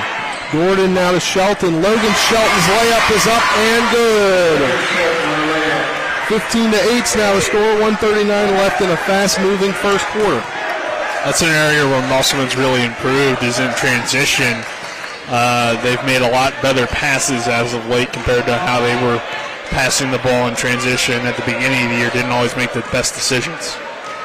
Kylan Johnson now passes in down low to Gladney. Gladney's layup is up and good. Excellent pass from Will Shively. Jaden Gladney is just going to work right now. 14 of the team's 17 points. Inbounded now to Woolston. Now to Colton Shelton. Down low to Gavin McLean. His layup rims around and no good. Isaiah Fritz tries to get the basketball. It goes out of bounds. It will go towards the Cougars. We're resetting the Applemen on the floor. Gavin McLean, Colton Shelton, Logan Shelton, Jason Gordon, and Troy Wollaston. Getting ready to check back in is Matt Mahood. Matt Mahood for Jason Gordon. Not for Woolston, actually. Or actually, Gordon thought it was for him, too. Yeah, but that's where I saw it. But then Woolston ended up running off. Get a breather. Which made sense to me because 55 seconds here, you go kind of big for big in that situation. Coming in for the Cougars is Chet Gore. Getting some time is Jaden Gladney. All 14 of the 17 points for the Cougars here, but Kylan Johnson just content to slow things down here. 40 seconds on a moving clock in this first quarter. Yeah, you have a 9-point lead, so no real reason to rush. Time is on your side at this point. And if they're going to let you stay out there, then you might as well try to kill the clock and get the last shot of the quarter. At the very least, you go up 9 at the end of 1. Not a bad position to be in at all. At the best, you're up double digits. 17-14 now on the clock. Down to 12. Down to 10, Kylan Johnson with possession. Trying to set things up 7 and 6 and 5 and 4. Now over to Jenkins. Jenkins in the corner to 3 for Fritz.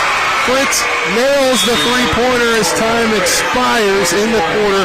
20-8. The score. Will step aside for a 60-second break. When we come back, we'll get the second quarter action here between Jefferson and Musselman. You're tuned into EPAC Hoops on Talk Radio WRNR and TV 10. Back in 60 seconds.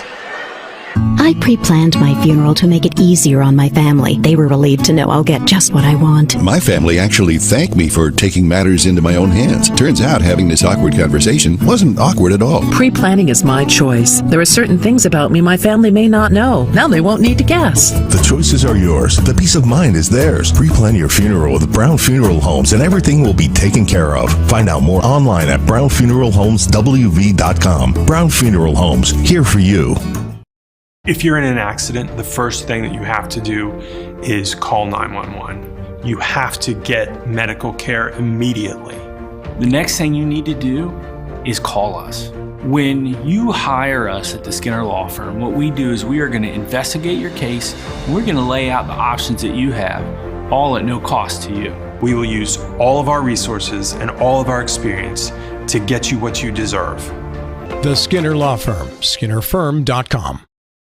Welcome back to Klein Court here as we start the second quarter. It's 20-8 in favor of the Cougars. Second quarter brought to you on TV 10 by Orsini's Home Store. Not just an appliance store any longer. At 360 Hack Wilson Way in Martinburg or online at Orsini's.com. Also on TV 10 by the Skinner Law Firm. Injury and Consumer Rights Lawyers. Call 304-245-6613 or go to skinnerfirm.com. Second quarter now underway.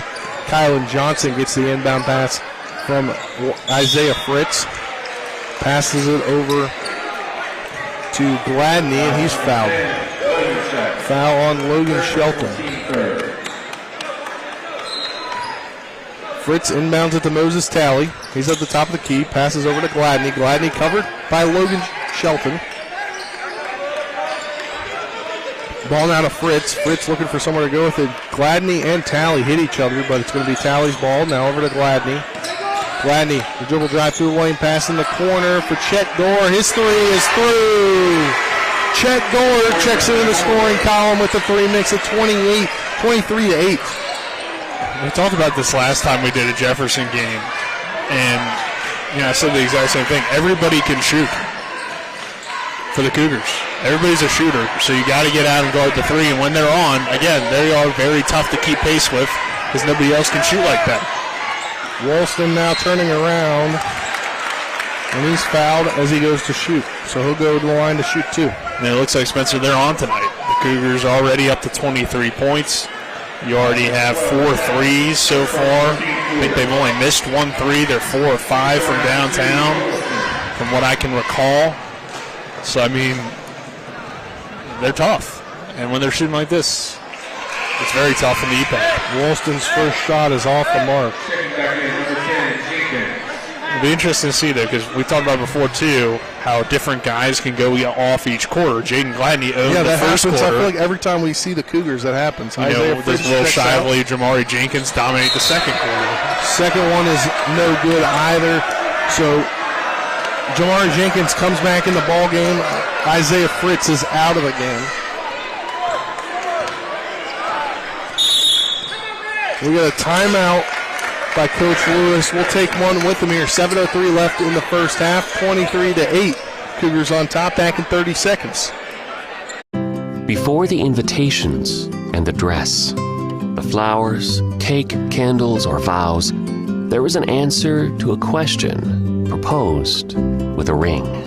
Bechtel Jewelers knows that an important part of your wedding happens before the I-dos. We're a diamond store with an engagement and bridal jewelry selection that's both exciting and accessible. On the big day, there's everything else, and there's the ring. Make sure you get this one right at Bechtel Jewelers in Inwood. Decline court here. 7:03 left in the first half. 23-8's the score. Resetting the floor for you. It's Moses Talley, Jamari Jenkins, Kylan Johnson, Chet Gore, and Jaden Gladney. And for the Cougars, it's Matt Mahood, Troy Woolston, Nate White, Logan Shelton, and Colton Shelton. Kylan Johnson now has it. Passes to Chet Gore. Over to Johnson. Back to Gore. Back to Johnson. Johnson's going to come in. Cross-court pass. Ball's taken away. Nate White has possession. Now over to Woolston. Woolston now up ahead to Mahood. Mahood puts one dribble down, and his shot, his layup is up and no good. Going back the other way in transition is Kylan Johnson. He'll step back for a shot from the free throw line. No good. Going back the other way now is the Cougars. Colton Shelton past the timeline over to Logan Shelton. To Woolston at the top of the key. Over to White. White now at the top of the key. He passes it off to Mahood. Over to Shelton. Logan Shelton. Down low to Mahood. He can't keep possession. That ball's taken away by Jamari Jenkins. He's running the court. He'll take a pass, and he'll go up for the shot, and he's fouled. Or no, I think the ball went out of bounds off the Cougars, or off the Applemen.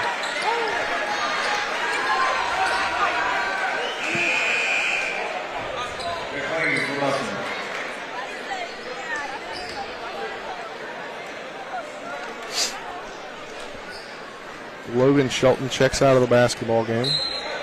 Gavin McLean back in. Ball inbound to the wide Shively, and then a three on the way from Gladney, who stayed hot. And a timeout taken here. 26-8's the score. 5:50 left in the first half. And what, Nick? That's 17, I think? Yeah, 3 threes for Jaden Gladney. I mean, he's been unconscious from downtown. Just ridiculous what he's doing early on here, and great shooter, like I said, and if you leave him open, he's going to make you pay every single time. And obviously there's 17 points, 17 to 26 coming from Gladney, but you're seeing threes from Chet Gore off the bench, Isaiah Fritz off the bench, Jamari Jenkins getting into the action, Will Shively getting the action, Wyatt Shively yet to get into the action, but still, we know it's one guy can go off each quarter, and right now it's still Gladney going off, but there's still about under 7 minutes left in this first half, so another player can go off for the Cougars. And that's the tough thing for Musselman right now. It's like, what do you do? Because if you focus on taking away Gladney, well, then Jenkins or Shively are going to go off. I mean, that's just almost guaranteed because that will open up things for them. So how do you play it defensively if you're Musselman? Because, Gladney's absolutely killing you. He's got 17 of the 26 now. Could Jefferson still be winning big if other guys were scoring as well? Yeah, sure, but to this point, he's the guy that's killing you. You got to find a way to guard him better, and so far they're not doing that, so we'll see how Coach Basile adjusts out of this timeout.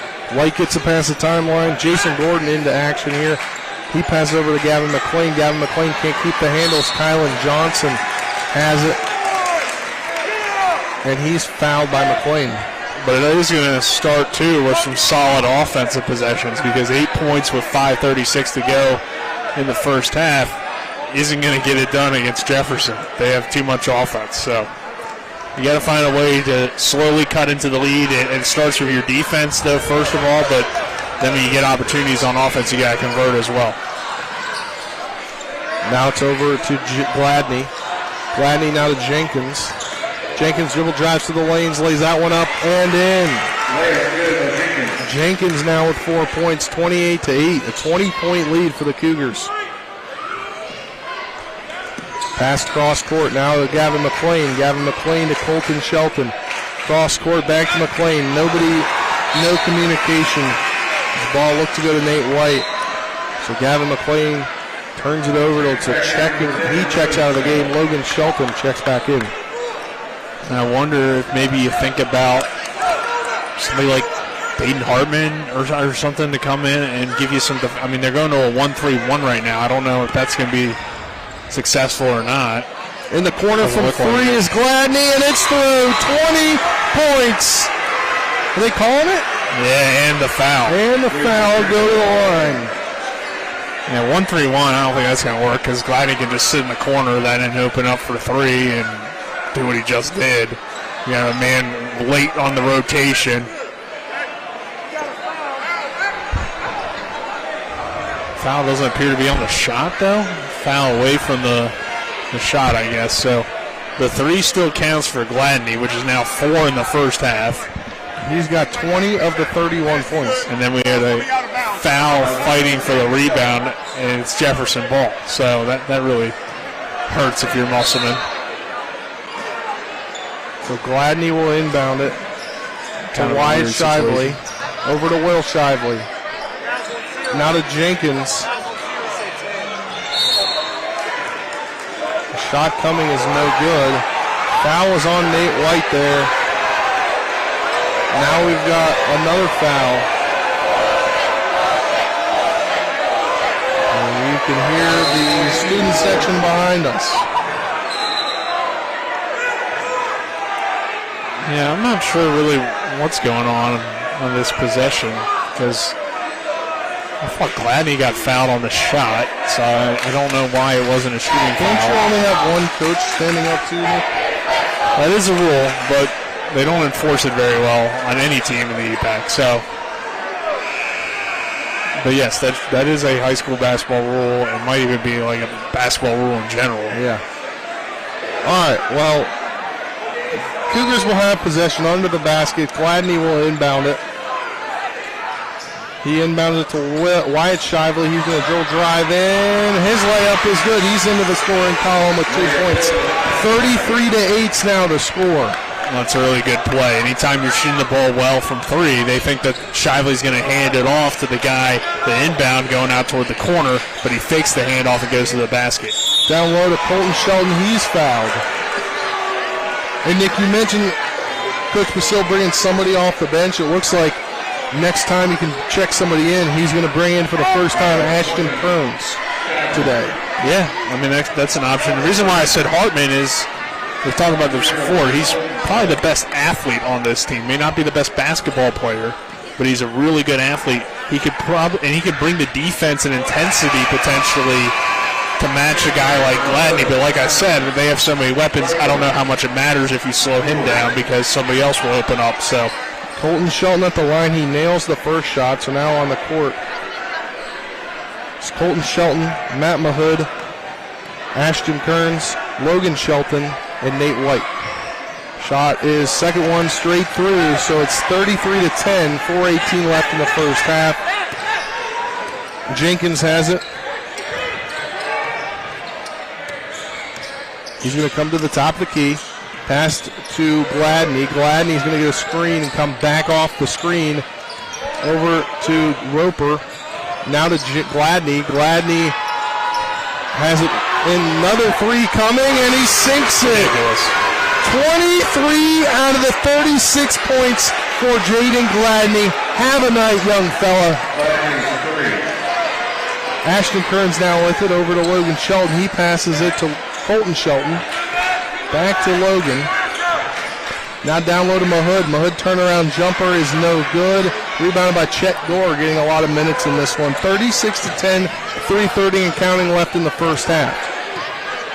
Jenkins at the top, right in front of our broadcast location. He's trying to set up the offense. Passes to Wyatt Shively. He fakes the handoff. He'll dribble, drive in, spin around, and his layup is no good.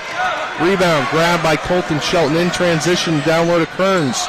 Kearns' layup is no good. Going back the other way now. Jenkins. And a three coming from Gladney. That is no good. Jenkins will come in. Now a three from Wyatt Shively. That's no good. Mahood tries to get the board. Ball is rattling around, and it's Gladney from a jumper. His jumper is no good. Kearns now has it to Logan Shelton. He's going to pass it cross court, but it goes out of bounds into the hands of head coach for the Cougars, Richard Lewis. Well, Jaden Gladney with the heat check, and it looked like it was going to fall. It was a great-looking shot, but it looks like we got a timeout here, Spencer. We got a timeout by the Applemen. We'll take one as well. You're tuned in to EPAC Hoops on Talk Radio WRNR and TV10. Back in 30 seconds. Hi, I'm Annette McDonald, and I am the designer at Orsini's in Martinsburg, West Virginia. We welcome you into our store to show you a complete line of what we do here. We design your cabinetry, quartz countertops, granite countertops, hardware, anything for the full remodel of your kitchen and your home needs. We also do bathrooms, and we have flooring available too. We make sure that your project with Orsini's is the best in the market. Welcome to Orsini's. Orsini's.com. Welcome back to Klein Court. Jaden Gladney is him. The words of Nick Verzolini via text in our group chat here. 2:37 left in the first half. Cougars on top, 36-10. Jaden Gladney with 23 of those 36 points. I think that's an appropriate thing to call him. Yeah, he's him. I mean, he just can't miss. He's the best shooter in the EPAC. He might be the best shooter in the I'm saying it. I don't know for certain, but he's the best shooter in the state of West Virginia. Will Shively from three. Boom. That's through. He's got four. And when he gets going, he can contest with Jaden Gladney for that role as best shooter. 39-10, a 29-point lead for the Cougars here. 2:13 left in the first half. Ball taken away by Will Shively. Up to Gladney. His layup is good. 25 points. I got to go to a second line in my first half scoring. 41-10. 31-point lead here. Logan Shelton. Now to Ashton Kearns. His pass taken away by none other than Jaden Gladney. He's over to Jenkins. Jenkins' layup is up and good. Jenkins now with 6 points of his own. 43-10. The Cougars are just putting on a clinic right now, Nick. Yeah, this is the statement that I talked about, Spencer. The Cougars have made it. This is still their section. This is still their conference. Wilson has it down low to White. White's reverse layup is up and good. He's in the scoring column. 43-12. 1:27 left. Gladney now to Shively. Shively with the three is no good. Thought he should have been fouled. I thought he was. I mean, looked like the Applemen player had made contact with him, but no call there from the officials. Roper and Jenkins check out. Ty Vickers checks in as well, as checking out is Gladney. We'll have to figure out what the Jefferson scoring record is. Because if Jaden Gladney wants to, he could probably get it tied. Well, he probably won't play a lot in the second half. Oh, I don't know. It depends on what the record is, Spencer. That's true. All right, Colton Shelton now with it. Down low to Woolston. Woolston passes down low to Gordon. His layup is up and no good. Didn't put enough off the back of the backboard. Will Shively now. He's going to pass it to Vickers. Vickers going to dribble drive, pass it to Chet Gore. Back to Will Shively. From three. Will Shively. He's on. 7 points. 46-12 to score. Under a minute left in the first half. Now to Woolston. Woolston's got a clear pass to the path to the basket. He ends up passing it, and the ball stays in bounds. Ball down low, but it goes out of bounds now. This is an unreal first half from Jefferson. I mean, we've seen some good shooting nights from them, but this is ridiculous. And Musselman's defense hasn't been terrible. I mean, they definitely have left some guys open at times, but some of them have been contested threes, too, and they're just still knocking them down. Logan Shelton with 35 seconds left. Down low to Gordon. Gordon's layup is good. He'll go to the line. First 2 points for Gordon, one of those seniors here on senior night.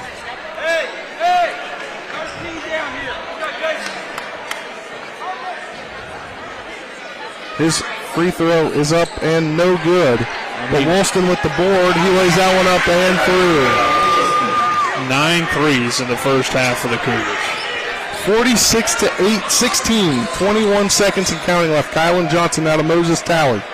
Sometimes a college team hits 9 threes in a game. That is very true.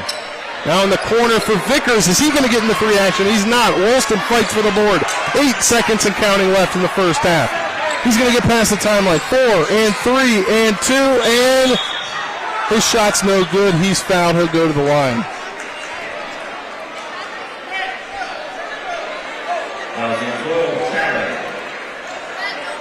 .2 seconds left. Woolston to the line. He's 0 for 2 tonight.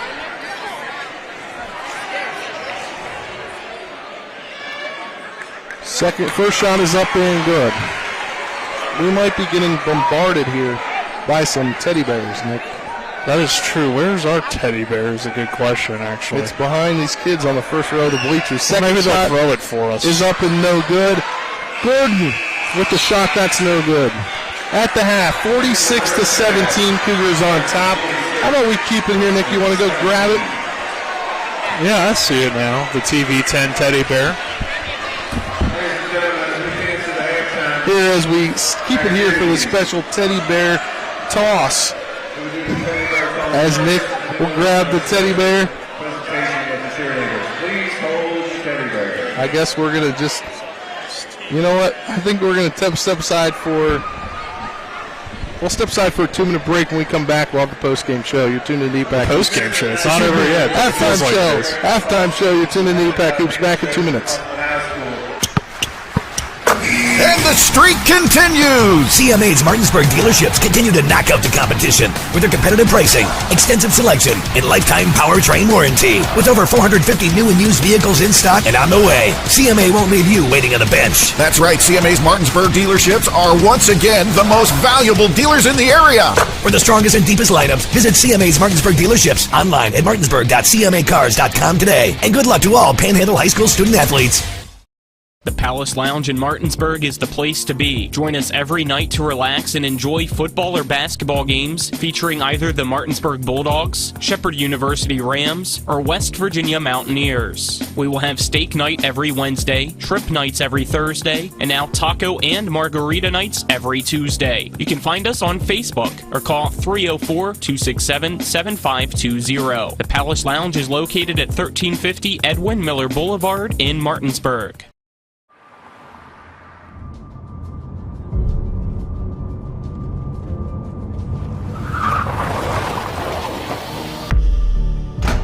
You've been in an accident. Why won't the insurance company pay? Because they're trying to save money at your expense. Call Mansion Ferretti for your free consultation. We have the experience to deal with the insurance company and get you the compensation you deserve. Mansion Ferretti, when you need justice. Mayhem is everywhere. I'm your new bangs, and you can't stop staring at me. That's it. Just tilt the rearview mirror over here. And while you're checking me out more times than a library book, your car is wandering into that lane over there. More bangs? Neat. And if you've got cut rate insurance, you could be paying for this yourself. So get Allstate. Call Martinsburg Allstate agent Gary Kelly today at 304-263-4596. Welcome back to Klein Court here as we get you the halftime show brought to you by the Mansion Ferretti Law Firm in Martinsburg, where it's about seeking justice for you. Go to wvjusticewarriors.com. Nick calculating things up here. We'll start first with the Cougars. You got the Cougars, Nick? Yeah, I mean, I can get it for you here. We got 25 for Jaden Gladney, 3 for Isaiah Fritz, 6 for Jamari Jenkins, 7 for Will Shively, 3 for Chet Gore, and 2 for Wyatt Shively, putting the Cougars up 46-17. We'll give you the rundown here. Musselman, Nate White with 2, Colton Shelton, with 4, 2 for Gavin McLean, 2 for Logan Shelton, 2 for Jason Gordon, 2 for Matt Mahood, and 2 for Troy Wolston. 3 for Troy Wolston. He made 1 of 2 on those free throws. Okay. Well, that's where we're at right here. 46-17. We'll step aside for a 2-minute break. When we come back, you'll hear Dylan Bishop in the studio. You're tuned in to EPAC Hoops on Talk Radio WRNR and TV 10. Back in 2 minutes. Rock's Grab and Go is made fresh daily.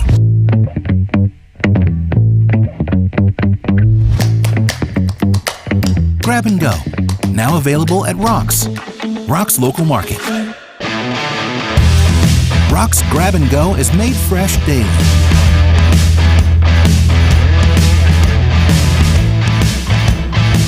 Grab and Go, now available at Rock's local market. If you or someone you know suffers from the disease of addiction, help is available from the Berkeley County Quick Response Team with peer recovery coaches and support promptly to the homes of those who've recently experienced an overdose. This collective effort towards recovery brings resources and services to the community, including naloxone and treatment options. Call 304-267-1313 or visit the Berkeley County Recovery Resource Center, 400 West Stevens Street, Martinsburg. The Berkeley County Quick Response Team is funded through a DHHR grant with the Berkeley-Morgan County Health Department. When will I be able to retire? How do I make the most of the money I have? How do I leave a lasting legacy to my loved ones? I'm Philip McCoy, financial advisor with the Mirius Group, a private wealth advisory practice of Ameriprise Financial Services Incorporated. Call us today at 304-263-4343 to help you make the most of your financial future. Our office is located at 1270 Winchester Avenue, Martinsburg, West Virginia. Ameriprise Financial Services Incorporated, member FINRA and SIPC. Ollie's VIP Northside at 36 Veronica Drive, Martinsburg is your favorite place to have a great meal, a good time, and to catch all the games. Join us Mondays for 75-cent wings and follow your favorite team from the bar on our 17 TVs located all throughout the bar or from the outdoor fire pit. Ollie's has great food and drink menus and features specials for every day of the week, including Saturdays when you can get a 16-ounce ribeye steak grilled the way you want it for just $24.95. That's Ollie's VIP Northside at 36 Veronica Drive, Martinsburg. We'll see you for the game.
Mountaineer Grill and Pub offers many daily specials, including Trivia Night Monday, Karaoke Tuesday, Steak Night Wednesday and Sunday, Thursday night Boneless Wing Night, and on Friday and Saturday nights, there'll be a DJ and or karaoke. And remember, Monday through Friday, happy hour, 11 a.m. to 6 p.m., $2 domestic bottles and $2.50 domestic drafts. Let's go! Drink some beers! Mountaineer Grill and Pub! This is Eric at Hagerstown Ford. Over the last decade, the way we buy things have evolved. Now, you get on your phone, click Want It, and it shows up at your front door. At Hagerstown Ford, it is that convenient. We've changed the car buying experience on the I-81 corridor forever. And with a return policy better than Walmart, there's absolutely no reason to buy a new or used car, truck, or SUV anywhere else. Just like Amazon, Hagerstown Ford will deliver the vehicle to you, where you are, and on your time. And if you don't want it, return it. No questions asked. Why waste your time at a car dealership playing the dumb back and forth games? Besides, we hate it more than you do. I assure you, no dealership from Winchester, Virginia to Washington, D.C. will beat our price. No dealership from Chambersburg, Pennsylvania to Baltimore, Maryland will beat our price. And no other dealership will allow you to return it if you don't want it. Hagerstown Ford absolutely provides the best experience at the best price. Visit HagerstownFord.com to schedule your VIP experience. Click on the vehicle you want and get your new ride delivered to you at no risk. See dealer for details. Welcome back to Klein Court here. For about a minute until we resume action for the third quarter, Nick. Obviously, the Cougars came out and put a show on in the first half. It's going to take a lot if Musselman wants to come back. Yeah, for sure. 25 from Gladney. We talked about the 9 threes that this team hit in the first half. Musselman just doesn't have the shooting to keep pace with a team like Jefferson if they're going to shoot like they did in that first half here tonight. So it's going to be very tough, and it's going to have to start. You do have a whole half of basketball, so you don't want to say it's over yet, but you do need to start on the defensive end. You got to get some stops, and that seems to be a real struggle. But offensively, you're really not doing that much either. 17 points and a half isn't going to beat Jefferson, and it's probably not going to beat most teams in the EPAC on most nights. So it's not the kind of scoring night that you want. The defense hasn't been there. Jefferson at times has just been ridiculous with their shooting, and there's not much you can do. They probably won't shoot the same in the second half, but you're going to have to really lock in on defense and get some easy baskets on the other end, because those aren't coming at all, and that starts with the Cougars defense, so it gives some credit to them as well for what they've done defensively. Ball down low to Mahood. He loses it out of bounds. It'll stay with the Applemen, though. Third quarter brought to you on TV 10 by Hagerstown Ford, revolutionizing the car buying experience. Go to HagerstownFord.com to get your next vehicle. Nate White will inbound it. He's going to inbound it all the way to Colton Shelton. Shelton passes over to Mahood, and Mahood is going to go to Wollaston. Wollaston going to hand it off to McLean. Gets the screen from Wollaston over to Shelton. Shelton, he's going to lay that one up and in. Colton Shelton now with 6 points on the evening. Well, I was somewhat right about Colton Shelton being the guy to look out for Musselman, because he has been the leading scorer, even though I said he may not lead in scoring. Roper now over to Will Shively. Not a Wyatt Shively. To Gladney. Gladney from 3. That's off the mark, no good. Wollaston with the board.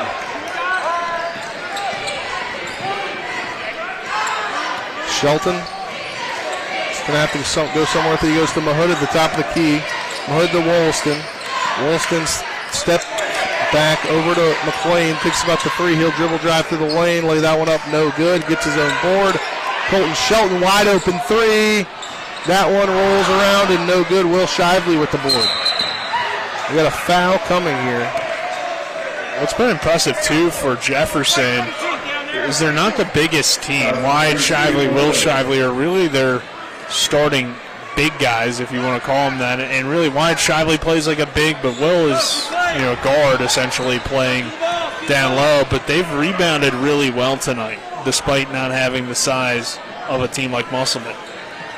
Ball now to Wyatt Shively. Wyatt Shively to Gladney. Gladney to Will Shively, posting up. He passes over to Wyatt.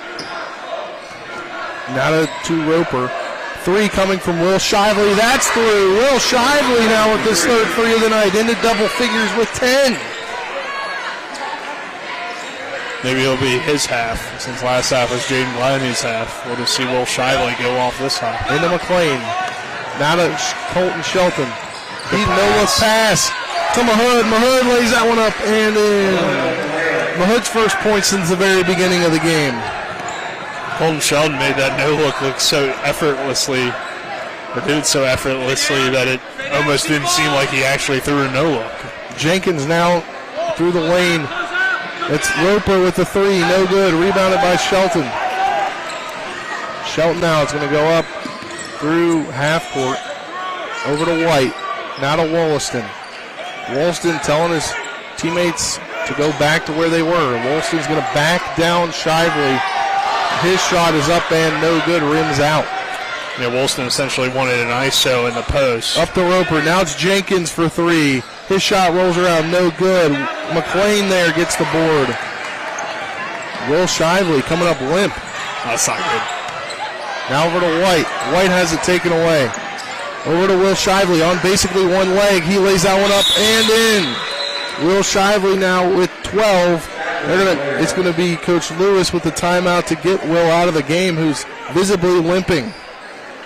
Have you ever seen the Madden clip of when the game glitched out and Greg Jennings had to score a touchdown with one leg? That was Will Shively just now. He put the team on his back, though. Woolston will inbound it to White. Back to Woolston, now to Shelton. But in all seriousness, hopefully Will Shively is okay. Woolston now in the corner to McLean. McLean's three off the iron, no good. Woolston skies up for the board. He's going to put that one up and then score the field goal. Woolston to the line. He's 1 for 4 on the night. Troy Woolston's being a leader right now, even though he didn't get that earlier isolation layup to go. He is still very much in the game and giving his full effort, which is what you like to see from a leader on this team. That's Jenkins. I'd score that. Score the field goal? No, they're calling it off. But they should have.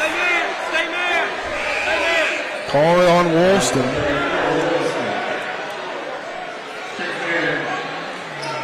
Chet Gore's going to come in. Tally will check out. The tally, I believe, up to 4 fouls. Ball's out of bounds. It'll be Cougar basketball under the basket. Ball inbounded to Wyatt Shively. Wyatt Shively now to Chet Gore. Gore to Gladney, who's had 25 points so far. Now to Gore. Gore stuck in the corner, over to Jenkins. Jenkins is going to come to the other side of the court. Trying to get some ISO here. Gets the screen. Wyatt Shively comes off the screen and be a step back jumper for Gladney, no good. Ball into Colton Shelton's hands. Colton Shelton dribble driving the whole other way, and he's fouled. Trying to go for the reverse layup. That was more so him trying to throw something up so he gets a shooting foul instead of just down the court and a foul that would take out of bounds. But Colton Shelton's obviously smart about having to do that. We've seen him do it to win the game against Martinsburg on Monday night. He that drew a foul there at the end. No good.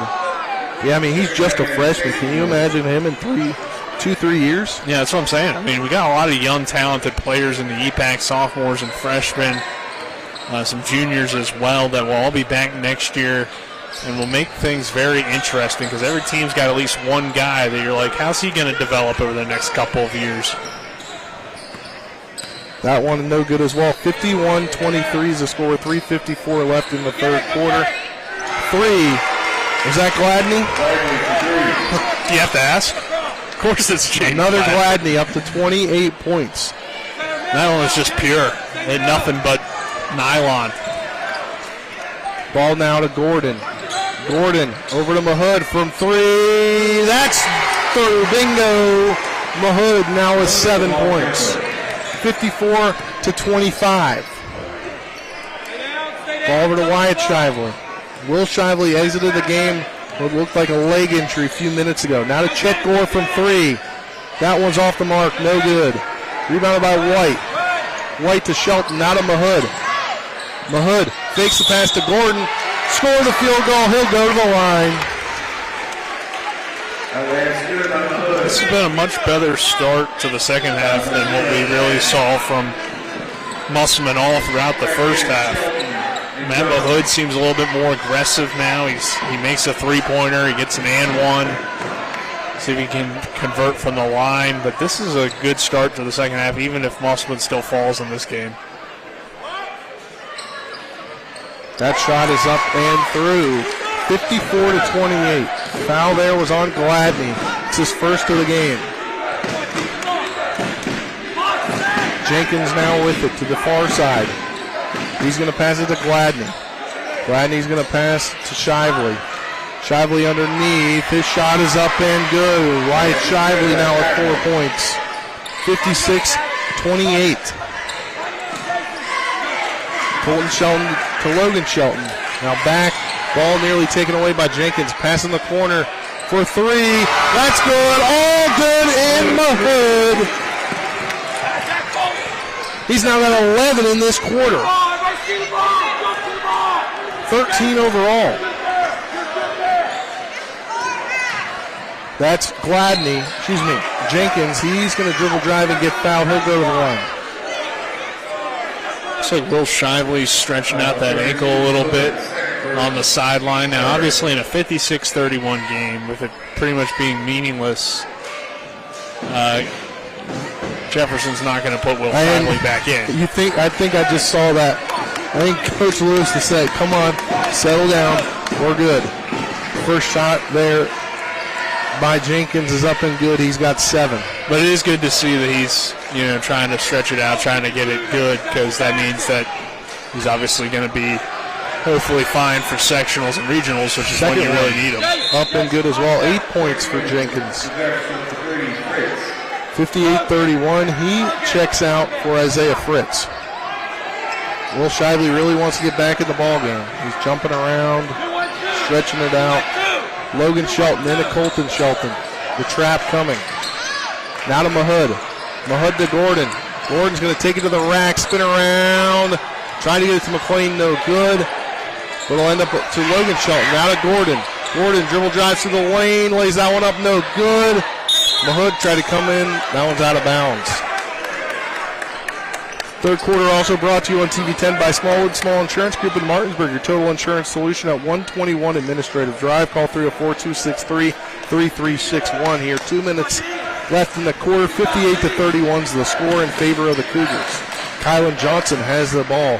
The top of the key. He's going to set up the offense to Wyatt Shively. Wyatt Shively, turnaround jumper, no good. Rebounded by Colton Shelton. Colton Shelton's going to go up the floor. Slow it down, turn around. Going to pass to Logan Shelton. Logan Shelton, the corner for McLean from 3. Bingo! McLean now with 5 points, his first 3 of the evening. What a pickup it's been in this quarter. A 17-point quarter for the Applemen. They only had 17 through the first half. Yeah, and you like the fight that Musselman's showing at the very least. Like I said, they may not come back and really make this super close, but they've shown fight. They've shown the team that we've seen over this win streak, and that's what you like to see. They're still fighting. They're still trying to stay in the game. And those are all good signs. Wyatt Shively, turn around. He's got to pass it. He passes to Gladney. Gladney now trying to set up the offense. Going to get the ISO. Here with 49 seconds left in the third. Over to Kylan Johnson. Johnson looking at Coach Lewis. They're trying to set up the offense. Over to Fritz, looking for the basketball. He's not going to get it, though. He gets the screen on Kylan Johnson. They're just going to kind of hold the ball here a little bit. And McLean's going to foul Johnson. Yeah, like I said before, when you're getting toward the end of the quarter and you're up big, and Will Shively is going to come back in, so that's a little bit surprising to me. But I guess he's good, so I just thought, you have kind of a scare like that. Maybe you don't want to risk it, but they're going to put Will back in, so he must be cleared from the trainer, and everything appears to be fine. So that's great to see that he's good. McLean with the foul now. That's his third. 15 seconds left here. 58-34 is the score. The fact that he still made a layup after it occurred made you feel like, okay, he's probably all right. 6 seconds now. A three on the way from Will Shively. That's no good to end the quarter here. Gavin McLean with the long shot off the backboard. But the score here after three, 58-34. We're back after this 60-second break for the fourth quarter. You're tuned in to EPAC Hoops on Talk Radio WRNR TV 10. Back in 60 seconds. I pre-planned my funeral to make it easier on my family. They were relieved to know I'll get just what I want. My family actually thanked me for taking matters into my own hands. Turns out having this awkward conversation wasn't awkward at all. Pre-planning is my choice. There are certain things about me my family may not know. Now they won't need to guess. The choices are yours. The peace of mind is theirs. Pre-plan your funeral with Brown Funeral Homes and everything will be taken care of. Find out more online at brownfuneralhomeswv.com. Brown Funeral Homes, here for you. If you're in an accident, the first thing that you have to do is call 911. You have to get medical care immediately. The next thing you need to do is call us. When you hire us at the Skinner Law Firm, what we do is we are going to investigate your case, and we're going to lay out the options that you have, all at no cost to you. We will use all of our resources and all of our experience to get you what you deserve. The Skinner Law Firm, SkinnerFirm.com. Welcome back to Klein Court here as we start the fourth quarter. 58-34, Cougars on top. Fourth quarter brought to you on TV 10 by Parsons Ford at 1400 Shepherdstown Road and online at ParsonsFord.com. They became number one by making you number one first. Parsons, Cougars with possession here. It's Jamari Jenkins. He passes over to Johnson. Johnson now dribbling through the lane, and he's fouled by McLean. That's McLean's fourth foul tonight. It's number 4 for McLean. Yeah, Coach Basile wanted a travel there, but they ruled a foul. Not a shooting foul, though. Gavin McLean's going to have to check out. 4 fouls on him. Nate White will come in. Isaiah Fritz inbounds it to Will Shively. Shively to Johnson. Johnson to Jenkins. A three coming from Johnson, and that's good. Kylan Johnson enters the three, the scoring column, and we know he can hit some threes. 61-34.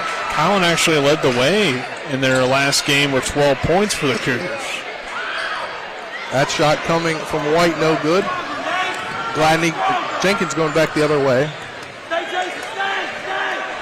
A deep three coming from Jenkins, and Jenkins in the three column for the first time tonight. He's got 11. Well, you might have heard Coach Basile, if it was picked up on the broadcast, he was yelling, stay, because they left Jamari wide open. And if you leave Jamari Jenkins wide open, he'll make you pay. Yeah. 64-34, a 30-point lead for the Cougars over the Applemen. You can't leave anybody that has the ball because you got to be in between the ball and the basket. And if you end up picking up the guy with the ball, you got to stop ball. Shelton now tried to get it to Logan Shelton. He couldn't keep his hands on it. Ball is kind of rolling around. It gets caught, picked up by Colton Shelton. Colton Shelton, no look pass to Logan Shelton. Layup is good. Score the field goal. He'll go to the line. It's like a loose football rolling around, and eventually Musselman picks it up and gets the basket. Coach Lewis thought there was some kickballs. I thought there had to be something there, but it was definitely a weird sequence of events that leads to a Musselman basket. Will Shively, though, shouldn't probably foul there in that situation, but it ended up being all right. That shot was no good. Jenkins through the lane. Now Kylan Johnson, an open three again, and he nails it. Back-to-back threes for Kylan Johnson. Got a score update. 17-point lead for the Cardinals over the Eagles, 44-27. Yeah, take back what I said earlier. Spring Mills 1 seed. No doubt about it. Shot is no good by White, rebounded by Wyatt Shively. That's Jenkins. Jenkins' reverse layup is up and good. Jenkins now 7 points this half and up to 13. Yeah, I think Jefferson needed a good good quarter after kind of a shaky third. Jacob Gordon, the other senior, Jason Gordon's brother, he checks in. The only other senior not to check into this, two seniors, Kyle Jarrett and Baden Hartman, yet to check into the ball game. Ball down low, now to Mahood. Mahood can't keep control of it. And it'll remain with the Applemen.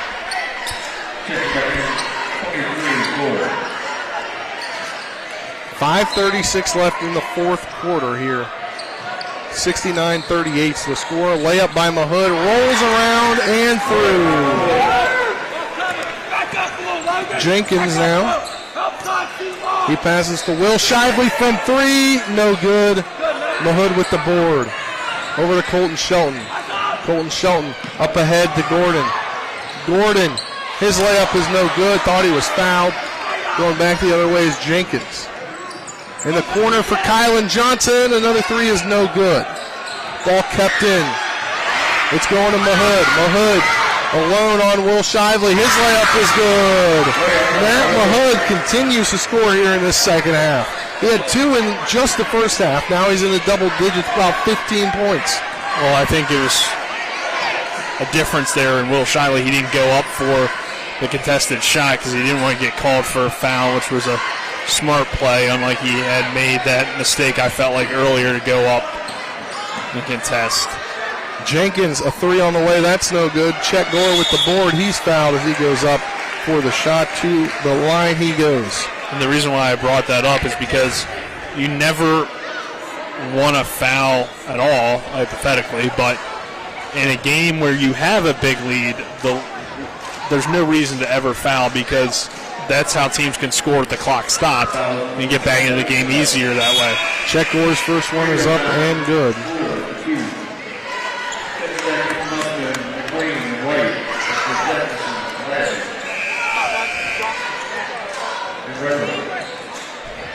Jefferson here with a 30-point lead will get some of its bench guys in eventually and really try to clear it comes out. Back in.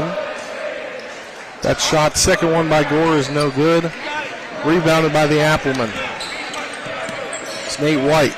Nate White will pass to McLean. McLean, a three on the way. That's no good. Goes out of bounds. Yeah, Jaden Gladney 2 points away from 30 here tonight, so see if we can get that. Fourth quarter also brought to you on TV 10 by WVU Medicine, Berkeley, and Jefferson Medical Centers, leading healthcare here and everywhere. Gladney, another three! He got fouled, too. He got fouled, and it was not called. They didn't call it, though. He's at 31 on the night. 73-40. 4 minutes to go. Down low to Mahood. Mahood has been a scoring machine in the second half. He's fouled. He'll go to the line. Moses Talley going to check in. My guess would be for Will Shively here. 17. Mahood's got 17, looking to add more. Yeah, I mean, you got to love what you've seen from Matt Mahood. He's given some good effort here down the stretch. Yeah, Will Shively checks out. Still noticeably limping. Yeah, a little bit of a limp there, but I think he's all right for the most part, which is good to see. I'll give credit to these Musselman students, too. They've hung around. Second shot is up and no good. Ball pushed out of bounds by Jacob Gordon. And they're still standing, too. So, I mean, you got like to see, you like that from the community because they're still supporting their guys, even though Kyle Jarrett, this game is well out of hand. Another and also, senior. I mean, obviously it's senior night, so maybe that's why you see that. But I think just overall that shows kind of the support from the students is always good to see. Inbound to Mahood. A three coming from White. That's through. Nate White now adds a three. He's up to 5 points. Now you wonder, will Baden Hartman come off the bench here and be the final senior to get in the ball game? He will, I would think, here soon. Ball now to Kylan Johnson. Kylan Johnson at the top of the key. He's going to dribble drive through the lane. Lay that one up. No good. Here he comes. Here he comes. So every senior will now have checked into the ball game. tonight. Colton Sheldon now has a bloody lip, looked like, on his way out. He had to check out. Nate White came back in. I believe Nate White was out of the game. He came out, I think for either Hartman or Kearns. Now to White. The corner to Hartman. Hartman's reverse layup, no good. Kearns gets the board. Now to Gordon. Jacob Gordon. He's fouled. He'll go to the line. Yeah, down the stretch here, you'll try to get your seniors their points on senior night. So they're going to have kind of that as a positive if every senior gets to score in a game like this. But, I mean, this is just, a tough schedule, how it worked out. The Musselman playing its senior night, the final home game of the regular season against the Jefferson Cougars. That's why you see sometimes teams will choose not their last home game, but a game that you pretty much think will be a win. First shot is up and no good. Second shot, though, is through. Jacob Gordon, the senior, enters the scoring column. 73-44, 3:05 left in the contest. Kylan Johnson with it now. Guarded by Kyle Jarrett. Ball, Ty Vickers slips out of his hands. Now to White. White's going to go through the lane, lay that one up and through. Nate White now with 7 points. A good take by Nate White. He's obviously been in the game a while, was supposed to go to the bench and still playing with some good effort there. And 3 on the way coming from Reese Hickey is no good. Caden Hartman, fan favorite here. He's going to lay that one up, and he's fouled. He'll go to the line. You can hear the whole student section cheering for Baden Hartman, the quarterback on the football team. Played significant time in baseball and now came back to basketball this season. Yeah, just a guy that we've talked to quite a bit, mainly during football season. He gets that free throw to go. And just a real nice kid, too. So, good player, good student, I'm sure, and a nice kid. So that adds to being a fan favorite. Second shot is up and good. He's got 2 points on the night, 2:26 left in the contest. 73-48. Jason Gordon getting ready to check back in. Kylan Johnson with it. He's going to pass to Gore. Gore to Talley. Back to Gore. Now to Johnson. Now to Talley, wide open. His layup is up and no good. Ball goes out of bounds. It's going to be Cougar basketball, I believe. It will, yeah. So you got all your seniors on the floor now.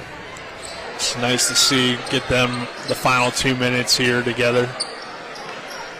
A 3 coming from Gore, and that's through. Chet Gore now with 7 points, 2 threes on the evening. And Gore is only a freshman, so we will see him continue to get more and more minutes on this team moving forward. Ball to Gordon. Now to the other Gordon. Handed off to Kearns. Kearns is fouled. He'll go to the line and shoot 2. So we've seen Jacob Gordon score. We've seen Baden Hartman score. We've seen Jason Gordon score. Kyle Jarrett, he's passed up a couple shots so far by passing. Maybe he can get some points here. Kearns, though, his first shot is up and no good. Yeah, I haven't really seen Jarrett get too many touches, so we'll see if he can get some here at the final minute 36, and it'd be nice to see him get in the score column. Second shot is up and through. Kearns into the scoring column now. Johnson going the other way for the Cougars. To Talley. Thought he was going to pass to Talley. Keeps it for himself. Kylan Johnson is going to now pass. A 3 on the way. That's from Vickers. Vickers enters the scoring column. 79-49, a 30-point game here. 1:15 left. Hartman now to Jarrett from 3. That one's off the mark, no good. Jacob Gordon can't hold on. Going back the other way is Vickers. No look pass to Johnson. No foul called. Ball nearly turned over. It's going to 3 from Talley. That's through. How many threes have they hit tonight? And then Johnson gets a steal and a layup. Johnson now with 8 points. 82-49, 45 seconds left. Down low. Now to Gordon. No good. Put back from Hartman is good. Hartman's got 4 in his limited minutes here on senior night. 29 seconds left. Probably going to be it here. It looks like Jefferson's going to dribble it out. The Cougar crowd traveled pretty well to their farthest trip in the EPAC, and they're letting it be known. Cougars are going to get the win here. In counting on the clock here.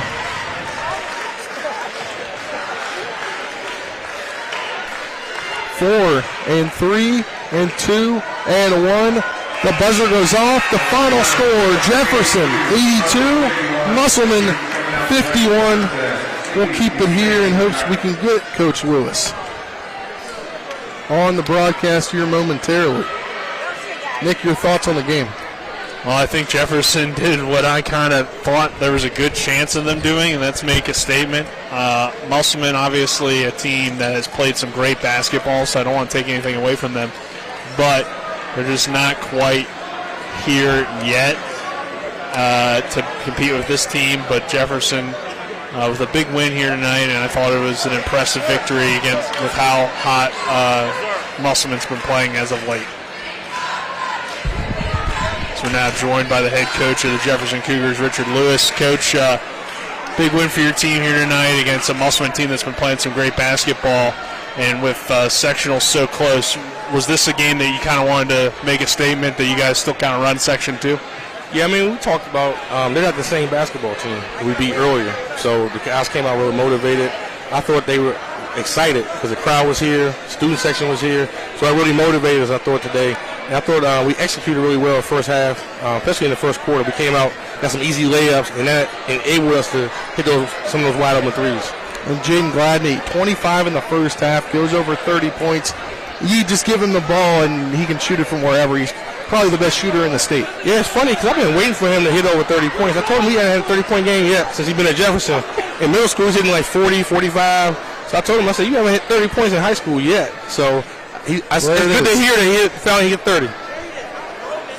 And you guys as a team were shooting it really well from 3, and when you've been able to do that, it makes your team so tough to beat because it seems like nobody can really keep pace with you. How do you, I guess, get that shooting to be consistent, especially when you get into the playoffs here and hopefully a run at the state tournament for you guys? To be honest with y'all, you never know about shooting, honestly. We went down to Charleston, we shot 11%. So you just don't know. You just got to keep working every day. We kind of do the same routine that we have, whether it be practice before the games. And we run kind of the same stuff. We've been running some different stuff this year to free him up a little bit more. But overall, you just don't know about shooting. Shooting is it's kind of fickle. So I'm glad we made some shots tonight. We normally shoot good here, though. And, Coach, one more game for your team, Hedgesville next week, and then you get into the playoffs. Hedgesville, they're a tough team this year, obviously. You guys fell to them. Obviously, you guys want to get that game back at home. Yeah, that's our only EPAC loss, and the goal is to win the EPAC. And then basically, essentially, you're the number one team in the region. We already got number one in the section wrapped up, but we want to win the EPAC. So that's our goal. I'm not sure what the score is tonight with Spring Mills and Hedgesville, but they had 2 losses and we have 1. So we want to make sure we wrap the EPAC up on Wednesday. All right, Coach, thanks for the time and congrats on the win. All right, thanks a lot, guys. That was head coach for the Jefferson Cougars, Richard Lewis, with the win here, 82-51. We'll step aside for a 2-minute break. When we come back, we'll get into the Pals Lounge postgame show. You're tuned into EPAC Hoops on Talk Radio WRNR and TV 10. Back in 2 minutes. Looking to buy a home in the Eastern Panhandle? Thinking about making that big move but don't know where to start? Then call Chris Ross and the Milestone Real Estate Group. Chris is a Martinsburg High School graduate and knows the local market, and he's proven it for the past 15 years at Milestone Real Estate Group. Looking to sell or buy a home? Phone 304-579-7349. That's 304-579-7349. Or go to callchrisross.com. Making milestones is our business. Hi, this is Lauren from Orsini's right here in Martinsburg. Grilling is not just for the boys. We are a Platinum Traeger dealer carrying the Pro Series all the way up to the Timberline Series. We have every flavor of wood pellets along with accessories, rubs, sauces, Not just Traeger, we carry Utz, Meat Church, Lanes, and Dizzy Pig. We also carry a full line of Yeti products. Orsini's has everything to complete your backyard. Visit us at 360 Hack Wilson Way or at Orsinis.com.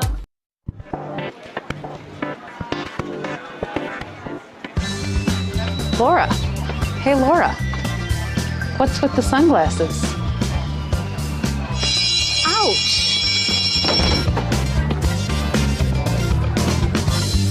The word is spreading. Bechtel Jewelers is home to some dangerously brilliant diamonds. See the difference at Bechtel Jewelers in Inwood. Sunglasses not included. Heffley Motor Company, just off I-81 at 993 Hedgesville Road, is a family-owned and operated business providing the Eastern Panhandle with the highest quality pre-owned vehicles and customer service since 1997. Heffley is a pre-owned Carfax Advantage dealer. We're proud to be your partner, serving the community. You're local, we're local, so why not buy local? Call us at 304-267-7172 or see us at 993 Hedgesville Road. And if you want to sell your car, we buy cars too. Check us out at Heffley.com. Heffley Motor Company, a nice place to do business. Welcome back here to Klein Court. Final in this one, 82-51. The Cougars get the win over the Applemen. It's now time for the postgame show brought to you by Palace Lounge on Edwin Miller Boulevard with a full lunch and dinner menu with daily specials and a clean, comfortable atmosphere. Check out the Palace Lounge. The menu on the Palace Lounge Facebook page. And, Nick, it was dominant from the start for the Cougars in this one. Just relentless, it felt like, in that first half. Yeah, and I mean, a lot of credit obviously goes to Jaden Gladney here tonight with his 31 points. But I think overall, Jefferson was very impressive on the defensive end, which probably doesn't get talked about enough because they held Musselman intact throughout this game, just 17 points at halftime, just 8 points in the first quarter. So their defense is what makes things easier for them, and then you see that shooting. And Coach, I think, made a good point. You know, you can't always shoot good on every given night, no matter how good of shooters you have. But one thing you can always bring is your defense, your effort, and your intensity. And Jefferson definitely brought that tonight. And at times, I think this year, they maybe missed a little bit of their intensity, and that's why we saw some of their losses. But ever since that Spring Mills game, at least around here when they've been playing, the intensity has been there, and it's been there at a high level. And we saw that tonight, and I think to send a message heading into sectionals that they're at least coming out of the section. I think they proved that tonight for sure with how they played against Musselman.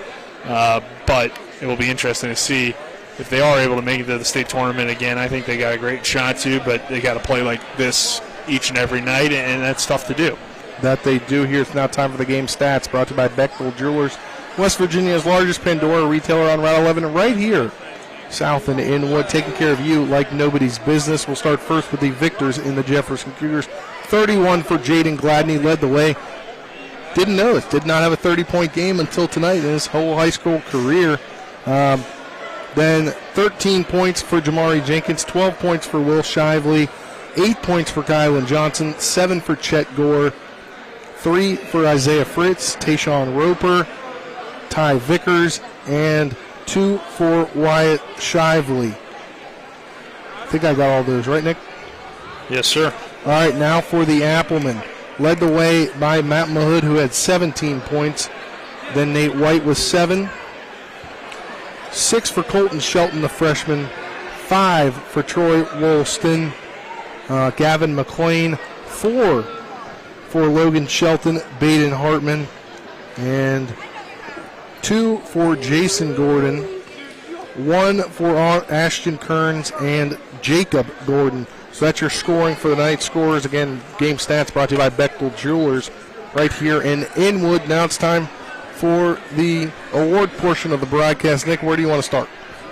Start with the moment of the game. All right, we'll start with the moment of the game. That's brought to you by Chris Ross and the Milestone Real Estate Group. Buying or selling a home, call 304-579-7349 or go to callchrisross.com. What's your moment of the game, Nick? Jaden Gladney's first quarter and the way he was able to set the tone for the Cougars. I think that's got to be your moment of the game. Big first half overall, 25 points, but the first quarter he came out, had the first 10 or 12 points for Jefferson. And it was like a 12-2 lead early on, and that just Musselman got behind, and a lot of it had to do with Gladney who was not only shooting threes at that point, but he was driving to the basket, getting steals and layups, doing a lot, cutting back door. I think that start obviously led to a big night for him, but also led to a big night for the Cougars and really put the Applemen behind early. All right, now it's time for the rejection of the game, brought to you by Cody's Auto Body at 851 Wilson Street in Martinsburg. Family-owned, offering superior customer service and great pricing for a job done by experienced, certified technicians. Call 304-901-4777 or visit them at Cody's Auto Body on Facebook. Nick, rejection of the game. Will Shively had a big block on Matt Mahood in the first quarter that stood out to me, and that would be my rejection of the game. All right, now for the granddaddy of them all, the player of the game, brought to you by Kelly's Allstate Insurance. For all your insurance needs, call Gary Kelly at 304-263-4596 or stop by 724 Lakeview Drive in Martinsburg. This is the easiest. It is very easy. Jaden Gladney, 31 points on a total of 7 threes. So 7 threes from a high school basketball player is pretty unheard of. And 31 is a great performance. Even though they only had 6 in the second half, still 25 in the first half is very impressive. And 31 overall, really crucial in that victory. All right, Nick, we'll take a look at what we're got going on next week as girls sectional starts Tuesday. We'll have number 3 Hedgesville on section 1 at number 2 Martinsburg. That's a 7 p.m. tip-off. That's a hard start time of 7 p.m., so we'll be on the air at 6:30. And then on Wednesday, we'll go back to Shepherdstown as we'll have our final Shepherd broadcast of the year. 5 p.m. we'll get on the air for a 5:30 tip in the women's game. They take on Shippensburg on senior night. Then men's, they already had their senior night. They'll take on Shippensburg after 7:30. And then Thursday will be the girls Section 1 championship. Whoever wins game 1 on Tuesday will face number 1 Spring Mills in Section 1. Again, a 7 p.m. tip-off, 6:30 pregame. Round things out next Friday, Broadfording Christian Academy at Martinsburg. 7:30 tip-ish, 7 p.m.-ish pregame. But that's our broadcast schedule for next week. Before you wrap it up, 18 threes tonight for the Jefferson Cougars as a team. If they only made those threes, they win 54-51. Have to ask Coach if that's a record. It's got to be close, right? Yeah. I mean, that's an insane number. All right, I'd like to wrap know the percentage, too, at some point from Coach Lewis. Well, yeah, you could probably figure that out, Nick. They'll probably post it on Max Preps or something. Yeah. He sends me the stats. So. There you go. But that will do it for us here. Again, final score, Jefferson 82, Musselman 51. Final from Inwood here for our cameraman, Colin McLaughlin, back in the studio. You'll hear from in a moment Dylan Bishop. For Nick Verzolini, I'm Spencer Priest saying so long. We'll talk to you on the Sports Mix Monday. We'll wrap up this and the other game going on. You'll hear that score from Dylan Bishop. After this 2-minute break, you're tuned in to EPAC Hoops on Talk Radio WRNR and TV 10. Have a great rest of your night, everyone.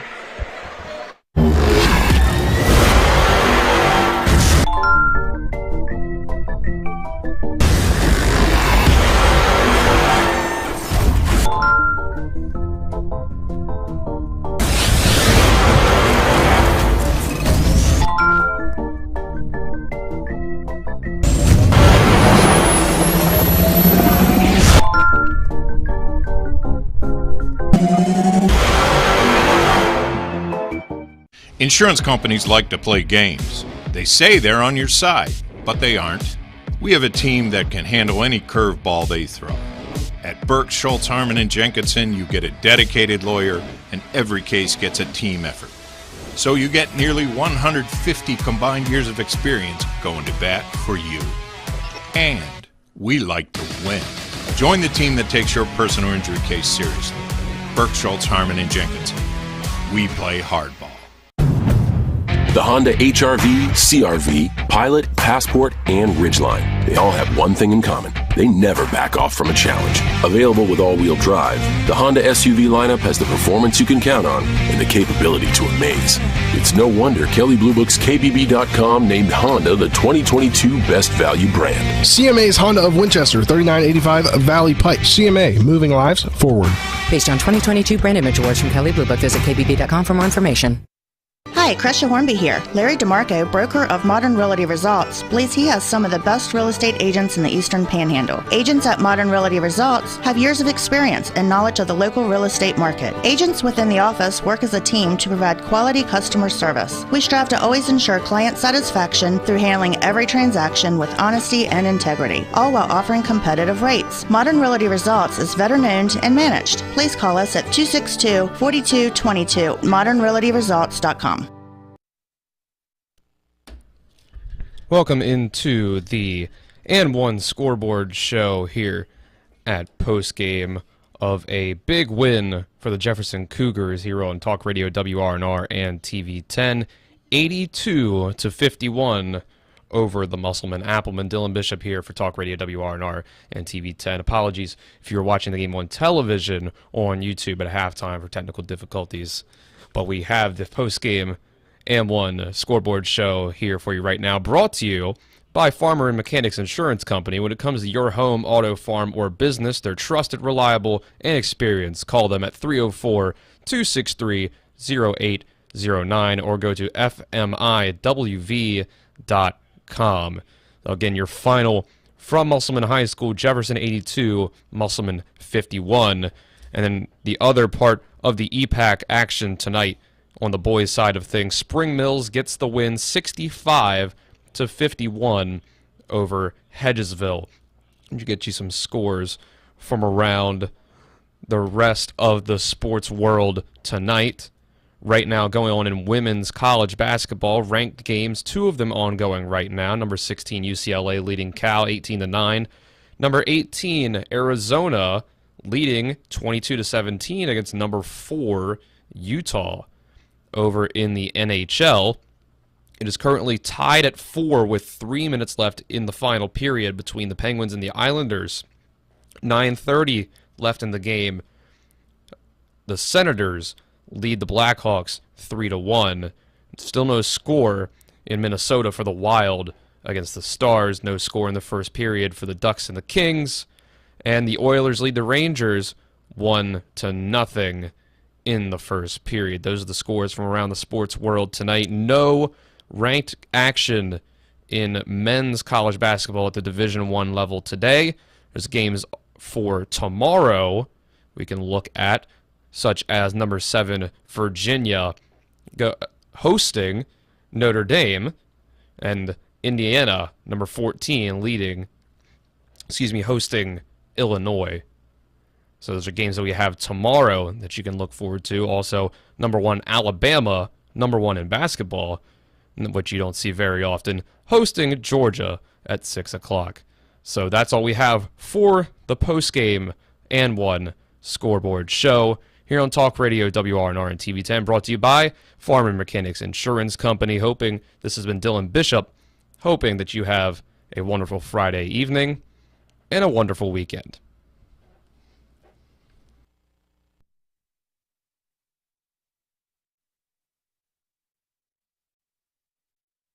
You've been listening to West Virginia High School Basketball. Today's game has been brought to you by Bechtel Jewelers, Brown's Funeral Home and Cremations, Robert Fields and Sons, CMA Honda of Winchester, the Mansion Ferretti Law Firm, the Mirius Group of Ameriprise Financial Advisors, Hagerstown Ford, Orsini's Home Store, Parsons Ford of Martinsburg, and WVU Medicine Berkeley and Jefferson Medical Center. For the continued excitement of high school, college, and NBA basketball, keep it tuned to Talk Radio WRNR Martinsburg. All rights reserved.